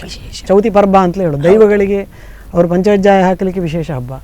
ಇನ್ನು ದೈವಗಳಲ್ಲಿ ಒಂದು ಹೋಮ ಅಂತ ಮಾಡೋದುಂಟು ಅವರು, ಗಣಹೋಮ ಅಂತ. ಮಂತ್ರ ಏನಿಲ್ಲ, ಅವರೇ 2 ಕಟ್ಟಿಟ್ಟು 2 ಮತ್ತು ಮರದ ತುಂಡುಗಳನ್ನಿಟ್ಟು ತುಪ್ಪ ಹಾಕ್ತಾರೆ, ಗಣಹೋಮ ಅಂತ. ಹಾಗೆ ಮಂತ್ರವೇ ಬೇಕಾಗಿಲ್ಲ. ನಮ್ಮ ತುಳುನಾಡಿನ ಜಾನಪದ ಗಣಪತಿಗೆ ಅವನಿಗೆ ಆ ಸಂಬಂಧದಿಂದಲೇ ಅವನು ಪ್ರಸಿದ್ಧಿ ಆದವನು ಅಂತ. ಅದಲ್ಲದೆ ಈ ತುಳುಗಟ್ಟಿನಲ್ಲಿ ಇಲ್ಲದ್ರೆ ಇಷ್ಟು ಚೌತಿಗೆ ಇಷ್ಟು ಮಹತ್ವ ಬರಲಿಕ್ಕೆ ಏನು ಕಾರಣ ಅಂತ ಹೇಳಿದರೆ, ಈ ಹೇಳಿದ ಜಾನಪದ ಸಾಹಿತ್ಯದ ಕಥೆಯೇ ನಮ್ಮ ತುಳುನಾಡಿನಲ್ಲಿ ಗಣಪತಿಗೆ ಇಷ್ಟು ಪ್ರಾಧಾನ್ಯತೆ ಬರಲಿಕ್ಕೆ ಕಾರಣ ಅಂತ ಅನಿಸ್ತದೆ. ಭಕ್ತಿ ಭಾವದಿಂದ ಪೂಜಿಸಿದ್ರೆ ಉಳಿತಾನೆ ಅಂತ ಹೇಳುವಂಥದ್ದು. ಇನ್ನು ಈ ಹಬ್ಬದ ಮೊದಲನೇ ದಿನ, ಚತುರ್ಥಿಯ ಮೊದಲನೇ ದಿನ, ಹೆಚ್ಚಾಗಿ ಮುತ್ತೈದೆಯರು ಕೈಗೆ ಗೌರಿ ಕಂಕಣವನ್ನು ಕಟ್ಟಿಕೊಂಡು ಸ್ವರ್ಣ ಗೌರಿಯನ್ನು ಪ್ರತಿಷ್ಠಾಪನೆ ಮಾಡಿ ಸ್ವರ್ಣಗೌರಿ ವ್ರತ ಅಂಥೇಳಿ ಆ ವ್ರತವನ್ನು ಆಚರಿಸ್ತಾರೆ. ಈ ವ್ರತದ ಹಿಂದಿರುವ ಔಚಿತ್ಯವೇನು? ಈ ಪಾರ್ವತಿಯ, ನಿಮ್ಮ ಶಿವಪುರಾಣದಲ್ಲಿ ಒಂದು ಕಡೆಯಲ್ಲಿ ಬರ್ತದೆ, ಪಾರ್ವತಿಯ ಮೈಮಣ್ಣಿನಿಂದ ಗಣಪತಿ ಆದ ಅಂತ. ಇನ್ನು ಈ ಪದ್ಮಪುರಾಣದಲ್ಲಿ ನಾನು ಹಾಗೆ ಹೇಳಿದೆ, ಪಾರ್ವತಿಯಿಂದಲೇ ಗಣೇಶ ಹುಟ್ಟಿದ ಅಂತ. ಅಂದರೆ ಈಶ್ವರನ ಸಂಪರ್ಕ ಇಲ್ಲದೆ ಕೇವಲ ಪಾರ್ವತಿಯ ಮಾತ್ರ ಕಾರಣ ಅಂತ. ಪಾರ್ವತಿ ಒಬ್ಬಳಿಂದಲೇ ಗಣಪತಿ ಹುಟ್ಟಿದ್ರಿಂದ ಈಶ್ವರನ ಒಟ್ಟಿಗೆ ಗಣಪತಿ ಆರಾಧನೆ ನಾವು ನೋಡುವುದಿಲ್ಲ. ಆದರೆ ಗೌರಿಯ ಒಟ್ಟಿಗೆ ನೋಡ್ತೇವೆ. ತಿಥಿಯೂ ಅಷ್ಟೇ, ಮೊದಲು ಗೌರಿಯ ಪೂಜೆ ಮಾಡಿ, ತದಿಗೆ ದಿವಸ ಗೌರಿಗೆ ಪೂಜೆ ಮಾಡಿ, ಆಮೇಲೆ ಗಣಪತಿಯ ಪೂಜೆ ಮಾಡು. ತಾಯಿಯನ್ನು ಮೊದಲು ಆರಾಧನೆ ಮಾಡಿ ಮತ್ತೆ ಮಗನನ್ನು ಆರಾಧನೆ ಮಾಡುವ ಒಂದು ಸಂಪ್ರದಾಯದ ರೀತಿಯಲ್ಲಿ ಅದಕ್ಕೆ ಬೇಕಾದ್ದು ಅದೇ. ತಾಯಿ ಆರಾಧನೆ ಮಾಡಿ, ಗಣಪತಿಯ ಸೃಷ್ಟಿಗೆ ಕಾರಣನಾದಂತಹ ತಾಯಿಯ ಆರಾಧನೆ, ಗೌರಿಯ ಆರಾಧನೆ ಮಾಡಿ ಆಮೇಲೆ ಗಣಪತಿ ಆರಾಧನೆ. ಆದ್ದರಿಂದಲೇ ಅದಕ್ಕೆ ಗೌರಿಗೆ ಪ್ರಾಧಾನ್ಯತೆ ಬರಲಿಕ್ಕಿರುವ, ಗಣೇಶನೊಟ್ಟಿಗೆ ಗೌರಿಗೆ ಪ್ರಾಧಾನ್ಯತೆ ಬರಲಿಕ್ಕಿರುವ ಕಾರಣ ಗೌರಿ ಗಣೇಶ ಹಬ್ಬ ಅಂತ ನಾವು ಕರಿತೇವೆ. ಇನ್ನೀಗ ನೀವೇ ಹೇಳಿದ್ರಿ, ಶಿವಪುರಾಣದಲ್ಲಿ ಸೂಚಿಸಿರುವಂತೆ ಗಣಪತಿಯ ಉತ್ಪತ್ತಿ ಪಾರ್ವತಿಯ ದೇಹದಲ್ಲಿರುವಂತಹ ಮಣ್ಣಿಂದ ಆದದ್ದು. ಆಕೆ ಅವಳನ್ನು ಸೃಷ್ಟಿಸಿ ಸ್ನಾನಕ್ಕೆ ಹೋಗ್ತಾಳೆ. ಆ ನಂತರ ಅಲ್ಲಿಗೆ ಬಂದ ಶಿವನನ್ನು ಇವನು ಒಳಗೆ ಹೋಗ್ಲಿಕ್ಕೆ ಬಿಡುವುದಿಲ್ಲ ಅಂತೇಳಿ ಕುಪಿತಗೊಂಡ ಶಿವ ಆತನ ರುಂಡವನ್ನು ಛೇದ ಮಾಡ್ತಾನೆ. ಹೊರಗೆ ಪಾರ್ವತಿ ಬಂದು ನೋಡಿದಾಗ ಮಗನ ಈ ಪರಿಸ್ಥಿತಿಯನ್ನು ನೋಡಿ ಅತ್ತಾಗ ಆ ಉತ್ತರ ದಿಕ್ಕಿಗೆ ಯಾವ ತಲೆ ಹಾಕಿ ಯಾವ ಪ್ರಾಣಿ ಮಲಗಿರ್ತದೋ ಅದರ ತಲೆಯನ್ನು ತೆಗೆದುಕೊಂಡು ಬಂದು ಪ್ರತಿಷ್ಠೆ ಮಾಡ್ತಾನೆ ಅಂತೇಳಿ, ಆನೆ ತಲೆ ಬರ್ತದೆ ಅಂತೇಳಿ. ಇಲ್ಲಿ ಒಂದು ಸಂದೇಹ ಬರ್ತದೆ, ಮೈಯಲ್ಲಿರುವಂತಹ ಮಣ್ಣಿನಿಂದ ಗಣಪತಿಯ ಉತ್ಪತ್ತಿ, ಹಾಗೆಯೇ ಆ ರುಂಡ ಛೇದವಾದ ರುಂಡ ಅಲ್ಲೇ ಇದ್ರೂ ಕೂಡ ಅದನ್ನೇ ಯಾಕೆ ಶಿವ ಇಟ್ಟು ಅವನಿಗೆ ಪ್ರಾಣ ಪ್ರತಿಷ್ಠೆ ಕೊಡಲಿಲ್ಲ, ಅದರ ಬದಲಾಗಿ ಯಾಕೆ ಆನೆಯ ತಲೆಯನ್ನು ತೆಗೆದುಕೊಂಡು ಬಂದ ಅಂತ ಹೇಳುವಂಥ ಒಂದು ಸಂದೇಹ ಬರ್ತದೆ ನಮಗೆ. ಈ ಸಂದೇಹವನ್ನು ಯಾವ ರೀತಿ ಪರಿಹರಿಸ್ತೀರಿ? ಅದು ನಾನು ನಿನ್ನೆ ನನ್ನ ಮಗಳಿಗೆ ಕತೆ ಹೇಳಿದೆ, ರಾತ್ರಿ ಅವಳಿಗೆ ಹೇಳಿದ್ದು, ಪಾರ್ವತಿಯ ಮೈಯಲ್ಲಿ ಅಷ್ಟು ಮಣ್ಣಿತ್ತಾನೆ, ಅದೇ ಹಾಗಾದ್ರೆ ಅವಳು ಎಷ್ಟು ದಿವಸದಿಂದ ಸ್ನಾನ ಮಾಡಿದ್ರು. ನಮಗೆ ಈ ಕಥೆ ಕೇಳುವಾಗಲೇ ಒಂದು ಅಸಹ್ಯ ಅಂತ ಅನ್ನಿಸ್ತದೆ. ನಮ್ಮ ದೇವತೆಗಳ ಮೈಯಲ್ಲಿ ಇಷ್ಟಿಷ್ಟು ಮಣ್ಣಿದ್ರೆ ಅವರಿಗಿಂತ ನಾವೇ ಆಗ್ಬೋದು ಅಂತ ಅನ್ನಿಸ್ತದೆ. ಈ ಪುರಾಣಗಳಲ್ಲಿ ಒಂದು ವಿಷಯ ಉಂಟು, ಏನಂದರೆ ಗುಖ್ಯ ಭಾಷೆ ಅಂತ ಒಂದು. ಗುಖ್ಯ ಭಾಷೆ ಅಂದರೆ ಅದರಲ್ಲಿ ಏನು ಕಾಣ್ತದೆ ಅದೇ ಅರ್ಥವನ್ನು ನಾವು ಹಚ್ಚಿದಾಗ ನಮಗೆ ಅಸಹ್ಯ ಆಗ್ತದೆ ಕೆಲವು. ಈಗ ಉದಾಹರಣೆಗೆ ಮಹಾಭಾರತದಲ್ಲಿ ಒಂದು ಕಥೆ ಉಂಟು, 5 ಪವಿತ್ರ ವಸ್ತುಗಳು ಅಂತ. ಅತ್ಯಂತ ಪವಿತ್ರವಾದಂಥ 5 ವಸ್ತುಗಳು. ಉಚ್ಚಿಷ್ಟಂ ಶಿವನಿರ್ಮಾಲ್ಯಂ, ವಾಂತಂಚ ಮೃತಕರ್ಪಟಂ, ಕಾಕವಿಷ್ಟಂಚ ಪಂಚೈತೆ, ಪಂಚಭೂತಾನಿ ಭಾರತ ಅಂತ 5 ಪವಿತ್ರ ವಸ್ತುಗಳು. ಒಂದು ಉಚ್ಚಿಷ್ಟ ಅಂದರೆ ಎಂಜಲು. ಇನ್ನೊಂದು ಶಿವನಿರ್ಮಾಲ್ಯ, ಈಶ್ವರ ದೇವರ ನಿರ್ಮಾಲ್ಯ. ಯಾವುದೇ ದೇವರ ನಿರ್ಮಾಲ್ಯವನ್ನು ಪವಿತ್ರವಾಗಿ ಪ್ರಸಾದವಾಗಿ ಪವಿತ್ರ ಉಪಯೋಗ ಮಾಡೋದು ಬಿಟ್ಟರೆ ಮತ್ತೆ ಪುನಃ ಅದನ್ನು ಪೂಜೆಗೆ ಉಪಯೋಗ ಮಾಡುವಂಥದ್ದಿಲ್ಲ. ಆದರೆ ಇದು ಅತ್ಯಂತ ಪವಿತ್ರವಾದ ವಸ್ತು. ವಾಂತಂಚ ಅಂದರೆ ವಾಂತಿ. ಮೃತಕರ್ಪಟಂ ಸತ್ತ ಬಟ್ಟೆ. ಇನ್ನೊಂದು ಕಾಕವಿಷ್ಟಂ, ಕಾಗೆಯೇ ಹಿಕ್ಕೆ. ಇದಾಯ್ತು 5 ವಸ್ತುಗಳು ಅತ್ಯಂತ ಪವಿತ್ರ ಅಂತ. ಇದನ್ನು ಕೇಳುವಾಗ ನಮ್ಮ ಹಿರಿಯರು ಯಾವುದಕ್ಕೆಲ್ಲ ಪಾವಿತ್ರ್ಯ ಕೊಟ್ಟಿದ್ದಾರೆ ಅಂತಲೇ ಅರ್ಥ ಆಗೋದಿಲ್ಲ. ಆದರೆ ಇದನ್ನು ಸೂಕ್ಷ್ಮವಾಗಿ ಆಲೋಚನೆ ಮಾಡಿದರೆ ಇದರಲ್ಲಿ ಇದು ಮುಖ್ಯ ಭಾಷೆ ಅಂತ ನಮಗೆ ಎದುರಿಗೆ ನೋಡುವ ಭಾಷೆ ಅಲ್ಲ, ಅದರ ಹಿಂದೆ ಬೇರೆ ಒಂದು ಅರ್ಥ ಇರ್ತದೆ, ಒಳ ಅರ್ಥ ಬೇರೆ ಇರ್ತದೆ. ಈಗ ನಿಮ್ಮ ಅಣುಬಾಂಬು ಯಾರ ಮಕ್ಕಳ ಕೈಗೆ ಸಿಕ್ಕಿದ್ರೆ ಏನಾದೀತು? ಆಟಿಕೆ ವಸ್ತು. ಅದೇ ದುಷ್ಟರ ಕೈಗೆ ಸಿಕ್ಕಿದ್ರೆ ಸಂಹಾರ ಮಾಡಲಿಕ್ಕೆ, ಹೌದು, ಒಳ್ಳೆಯವರ ಕೈಗೆ ಸಿಕ್ಕಿದರೆ ದೇಶ ರಕ್ಷಣೆ ಮಾಡಲಿಕ್ಕೆ. ಹಾಗೆ ಕೆಲವು ವಿಷಯಗಳು ಕೆಲವರಿಗೆ ಮಾತ್ರ ತಿಳಿಯಬೇಕು ಅಂತ ಹೇಳುವ ಅದರ ಗೋಪ್ಯತೆಯನ್ನು ಉಳಿಸ್ಲಿಕ್ಕೋಸ್ಕರ ಇಂತಹ ಮುಖ್ಯ ಭಾಷೆಯನ್ನು ಪುರಾಣದಲ್ಲಿ ಬಳಸ್ತಾ ಇದ್ದರು. ಇದಕ್ಕೆ ನಾವು ಒಂದು ಅರ್ಥ ನೋಡುವ, ಸಣ್ಣ ಬೇಗ ಮುಗೀತದೆ, ಹೆಚ್ಚು ಹೊತ್ತಾಗೋದಿಲ್ಲ. ಉಚ್ಚಿಷ್ಟ ಅಂದರೆ ಎಂಜಲು ಅಂತ ಅರ್ಥ. ಯಾವ ಎಂಜಲು ಅಂತ ಕೇಳಿದರೆ, ದನದ ಕೆಚ್ಚಲಿನಲ್ಲಿ ಹಾಲಿರ್ತದೆ, ಕರು ಹಾಲನ್ನು ಕುಡಿದು ಆಮೇಲೆ ಯಾವ ಹಾಲು ಉಳಿದಿರ್ತದೆ ಅದು ಅತ್ಯಂತ ಪವಿತ್ರ. ಶಿವನಿರ್ಮಾಲ್ಯ ಅಂದರೆ ಗಂಗೆ. ಎಷ್ಟು ಪಾಪ ಮಾಡಿದರೂ ಕೂಡ ಅವನ ತಲೆಯಿಂದ ಬಂದದ್ದು. ಎಷ್ಟು ಪಾಪ ಮಾಡಿದರೂ ಒಂದು ಸಲ ಗಂಗೆಯಲ್ಲಿ ಸ್ನಾನ ಮಾಡಿದ ಅಂತ ಹೇಳಿದರೆ ಪಾಪಗಳು ಪರಿಹಾರ ಆಗ್ತದೆ. ಉಚ್ಚಿಷ್ಟಂ ವಾಂತಿ, ಜೇನು ಬೇರೆ ಬೇರೆ ಹೂಗಳ ಮಕರಂದವನ್ನೆಲ್ಲ ಹೀರಿ ತನ್ನ ಗೂಡಿನಲ್ಲಿ ಇಡುತ್ತದೆ. ನಾವು ಆ ಜೇನನ್ನು ಉಪಯೋಗ ಮಾಡ್ತೇವೆ, ಅತ್ಯಂತ ಪವಿತ್ರ ಅಂತ. ಪೂಜೆಗೂ ಜೇನು ಇಲ್ಲದೆ ಪೂಜೆ ಆಗುವುದಿಲ್ಲ. ಔಷಧಿ ಗುಣಗಳು ಉಂಟು ಅದರಲ್ಲಿ, ಅತ್ಯಂತ ಪವಿತ್ರ ವಸ್ತು ಅಂತ. ವಾಂತಂಚ ಮೃತಕರ್ಪಟ ಅಂದರೆ ಸತ್ತ ಬಟ್ಟೆ, ರೇಷ್ಮೆ ಹುಳ ನೋಡಿ, ಅದರ ಹುಳವನ್ನು ಕೊಂದು ಮತ್ತೆ ಆ ನೂಲನ್ನು ತೆಗೆದು ಬಟ್ಟೆ ಮಾಡ್ತೇವೆ, ಅದು ಅತ್ಯಂತ ಪವಿತ್ರ ಅಂತ. ಇನ್ನೊಂದು ಕಾಕವಿಷ್ಟ ಅಂದರೆ ಅಶ್ವತ್ಥ ಮರ. ಅಶ್ವತ್ಥ ಗಿಡದ ಮರದ ಬೀಜವನ್ನು ಕಾಗೆ ತಿಂದು ಅದರ ಹಿಕ್ಕೆಯಲ್ಲಿ ಬಂದ ಯಾವ ಬೀಜ ಉಂಟು ಅದರಿಂದ ಗಿಡ ಆಗ್ತದೆ. ಅದರಿಂದ ದೊಡ್ಡ ದೊಡ್ಡ ಕಟ್ಟಡಗಳ ಮೇಲೆಲ್ಲ ನಾವು ಅಶ್ವತ್ಥ ಗಿಡವನ್ನು ಕಾಣ್ತೇವೆ. ಹಾಗೆ ಇದು ಅತ್ಯಂತ ಪವಿತ್ರ ವಸ್ತು ಅಂತ. ಇದನ್ನು ಈ ಗುಖ್ಯ ಭಾಷೆಯಲ್ಲಿ ಏನು ಹೇಳಿದೆ ಅದನ್ನು ಬಿಡಿಸಿ ನೋಡಿದಾಗ ಮಾತ್ರ ನಮಗೆ ಈ ಅರ್ಥ ಉಳಿತದೆ. ಹಾಗೆ ಈ ಕಥೆಯಲ್ಲಿಯೂ ಕೂಡ, ಶಿವಪುರಾಣದಲ್ಲಿ ಹೇಳಿದ ಈ ಗಣಪತಿಯ ಉತ್ಪತ್ತಿಯ ಕಥೆಯಲ್ಲಿಯೂ ಕೂಡ ಹೇಳಿದ ಕಥೆಯನ್ನೇ ನಾವು ಸ್ವೀಕಾರ ಮಾಡೋದ್ರ ಬದಲು ಅದರಲ್ಲಿ ಬೇರೆ ತತ್ವಾರ್ಥ ಬೇರೆ ಉಂಟು. ಒಂದು ಏನು ಕೇಳಿದರೆ, ಈ ತತ್ವಾಭಿಮಾನಿಗಳು ಜಗತ್ತಿನ ಸೃಷ್ಟಿಯ ಒಂದು ವ್ಯವಸ್ಥೆಯನ್ನು ಅದರಲ್ಲಿ ಹೇಳ್ತಾ ಹೋಗೋದು. ಪಾರ್ವತಿ ಅಂತ ಹೇಳಿದರೆ ಅದರಲ್ಲಿ ಪಾರ್ವತಿಯ ಶರೀರದ ಮಣ್ಣು ಅಂತ ಹೇಳಿದರೆ ಅಹಂಕಾರ ತತ್ವ ಅಂತ ಅರ್ಥ. ಅಹಂಕಾರ ತತ್ವದಲ್ಲಿ ಮೂರುಂಟು, ಒಂದು ಸಾತ್ವಿಕ ಅಹಂಕಾರ, ರಾಜಸ ಅಹಂಕಾರ, ಇನ್ನೊಂದು ತಾಮಸ ಅಹಂಕಾರ ಅಂತ. ಅದರಲ್ಲಿ ತಾಮಸ ಅಹಂಕಾರದಿಂದ ಪೃಥ್ವಿ, ರಾಜಸ ಅಹಂಕಾರದಿಂದ ಅಗ್ನಿ, ಸಾತ್ವಿಕ ಅಹಂಕಾರದಿಂದ ಆಕಾಶ. ಹಾಗೆ ಪೃಥ್ವಿಯಿಂದ ಮಣ್ಣಿನಿಂದ ಪಾರ್ವತಿಯ ಮೈಯ ಮಣ್ಣು ಅಂತ ಹೇಳಿದರೆ ತಾಮಸ ಅಹಂಕಾರದಿಂದ ಏನು ಸೃಷ್ಟಿಯಾಯಿತು? ಆಕಾಶ ಸೃಷ್ಟಿಯಾಯಿತು. ಮುಂದೆ ಆಕಾಶ ಸೃಷ್ಟಿಯಾಯಿತು. ಆಕಾಶ ಅಂದರೆ ಆಕಾಶದ ಅಭಿಮಾನಿ ಗಣಪತಿಯ ಸೃಷ್ಟಿಯಾದ. ಹೀಗೆ ಹಿಡ್ಕೊಂಡಾಗ ನಮಗೆ ಆ ಗೊಂದಲ ಪರಿಹಾರ ಆಗ್ತದೆ. ತಾಮಸ ಅಹಂಕಾರದಿಂದ ಆಕಾಶದ ಸೃಷ್ಟಿಯಾಯಿತು. ಆಕಾಶದ ಅಭಿಮಾನಿ ಯಾರು? ಗಣಪತಿ. ಹಾಗೆ ಈ ಅರ್ಥ ಬಂದಾಗ ನಮಗೆ ಈ ಮಣ್ಣಿನ ಒಂದು ಅಸಖ್ಯ ಹೋಗ್ತದೆ. ಅದನ್ನು ಮುಖ್ಯ ಭಾಷೆಯಲ್ಲಿ ಹೇಳಿದ್ರಿಂದ ಇದನ್ನು ಹೀಗೆ ಬಿಡಿಸಿ ಅರ್ಥ ಮಾಡಬೇಕು. ಇನ್ನು ಆನೆಯ ಮುಖ ಅಂತ ಹೇಳಿದರೆ ಎರಡು ರೀತಿಯಲ್ಲಿ ಅದು ನಮ್ಮ ಎದುರು ತಿಳ್ಕೊಳ್ತದೆ. ಒಂದು ಸ್ವರ್ಗಲೋಕ ಮತ್ತು ಭೂಮಿಗೆ ಇರುವ ಸಂಬಂಧ ಅಂತ. ಶೀರ್ಷ್ಣೋ ದ್ಯೌಹು ಅಂತ ತಲೆ ಅಂತ ಹೇಳುವಂಥದ್ದು ಆಕಾಶ, ಪದ್ಭ್ಯಾಂ ಭೂಮಿ, ಕಾಲು ಅಂತ ಹೇಳಿದರೆ ಭೂಮಿ. ಆದರೆ ಗಣಪತಿಯ ಮುಖ ಹೇಗೆ ಕೇಳಿದರೆ ತಲೆಯಿಂದ ಕಾಲಿನವರೆಗೆ ಒಂದೇ, ಮೂಗು ಕಾಲಿನವರೆಗೆ ಬರ್ತದೆ. ಆದ್ದರಿಂದ ಆಕಾಶ ಮತ್ತು ಭೂಮಿಯವರೆಗೆ ವ್ಯಾಪ್ತವಾದಂತಹ ಪೃಥ್ವಿಯ ಗುಣ, ಗಂಧ ವಾಸನೆ ಉಂಟು ನೋಡಿ, ಅದು ಆಕಾಶದಿಂದ ಭೂಮಿಯವರೆಗೆ ವ್ಯಾಪ್ತ ಆದಂತಹ ಗುಣ. ಆ ಗುಣವನ್ನು ನಮಗೆ ಸೂಚಿಸ್ತದೆ. ಕಿವಿ ಅಂತ ಹೇಳುವಂತಹದ್ದು ಶಬ್ದತತ್ವ, ಎಲ್ಲ ದಿಕ್ಕಿನಲ್ಲಿ ವ್ಯಾಪ್ತವಾದಂತಹ ಶಬ್ದತತ್ವದ ಸೂಚನೆ. ಈ ಆನೆಯ ಮುಖಕ್ಕೆ ಈ ಒಂದು ಅರ್ಥ. ಇನ್ನೊಂದು ಅರ್ಥ ಉಂಟು. ಮನುಷ್ಯನಿಗೆ 4 ಅವಸ್ಥೆ ಉಂಟು. ಒಂದು ಎಚ್ಚರ ಅವಸ್ಥೆ, ಮತ್ತೊಂದು ಸ್ವಪ್ನಾವಸ್ಥೆ, ಇನ್ನೊಂದು ನಿದ್ರೆ, ಮತ್ತೊಂದು ಮೋಕ್ಷ. ಹೀಗೆ 4 ಅವಸ್ಥೆಗಳುಂಟು. ಈ 4 ಅವಸ್ಥೆಯನ್ನು ನಿಯಂತ್ರಣ ಮಾಡುವ ಭಗವಂತನ 4 ರೂಪಗಳು. ಒಂದು ವಿಶ್ವ, ತೈಜಸ, ಪ್ರಾಜ್ಞ, ತುರಿಯ ಅಂತ 4 ರೂಪಗಳುಂಟು. 4 ರೂಪದಲ್ಲಿ ಎಚ್ಚರಾವಸ್ಥೆಯನ್ನು ನಿಯಂತ್ರಣ ಮಾಡುವ ರೂಪ ವಿಶ್ವರೂಪ. ಹಾಗೆ ಗಣಪತಿ ಧ್ಯಾನದಲ್ಲಿ ವಿಶ್ವರೂಪನಾದಂತಹ ಭಗವಂತನನ್ನು ಉಳಿಸಿಕೊಂಡ ಆ ವಿಶ್ವರೂಪ ಭಗವಂತನ ರೂಪ ಯಾವುದು ಕೇಳಿದರೆ ಆನೆಯ ರೂಪ. 19 ಮುಖ, 9 ಮುಖ ಎಡಬದಿಯಲ್ಲಿ, 9 ಮುಖ ಬಲಬದಿಯಲ್ಲಿ, ಮಧ್ಯದಲ್ಲಿ ಆನೆಯ ಮುಖ. ಆನೆಯ ಮುಖ ಇರತಕ್ಕಂತಹ ವಿಶ್ವಂಭರ ರೂಪಿ ಭಗವಂತನನ್ನು ಒಲಿಸಿಕೊಂಡದ್ರಿಂದ ಗಣಪತಿಗೆ ಆನೆಯ ಮುಖ ಬಂತು ಅಂತ. ಆದ್ದರಿಂದ ಜಗತ್ತಿನ ಏನು ಸೃಷ್ಟಿಗಳುಂಟು, ಎಚ್ಚರಾವಸ್ಥೆಯಲ್ಲಿ ನಾವು ಯಾವ ಎಲ್ಲ ಕೆಲಸವನ್ನು ಮಾಡ್ತೇವೆ ಅದನ್ನೆಲ್ಲ ನಿಯಂತ್ರಣ ಮಾಡುವ ರೂಪ ಗಣಪತಿಯ ರೂಪ. ಯಾಕೆ? ವಿಶ್ವಂಭರನ ಒಂದು ವಿಶೇಷವಾದಂತಹ ಸನ್ನಿಧಾನ ಗಣಪತಿಯಲ್ಲಿ ಇರುವುದರಿಂದ ನಾವು ಪೂಜೆ ಮಾಡುವಾಗಲೂ ಹಾಗೆ ವಿಶ್ವಂಭರ ರೂಪಿ ಪರಮಾತ್ಮ ಅಂತಲೇ ಪೂಜೆ ಮಾಡೋದು ಗಣಪತಿಯನ್ನು. ಆಕಾಶದ ಅಭಿಮಾನಿ, ಆ ಆಕಾಶದ ಅಭಿಮಾನಿಯಾಗಿ ಎಚ್ಚರಾವಸ್ಥೆಯಲ್ಲಿ ನಮ್ಮನ್ನು ನಿಯಂತ್ರಣ ಮಾಡುವ ರೂಪ ವಿಶ್ವಂಭರ ರೂಪ. ಆ ರೂಪದಿಂದ ಗಣಪತಿ ನಿಯಮನ ಮಾಡಲ್ಪಟ್ಟಿದ್ದಾನೆ ಅಂತ ಹೇಳುವ ರೂಪದಲ್ಲಿ ಆನೆಯ ಮುಖ ಬಂತು ಅಂತ.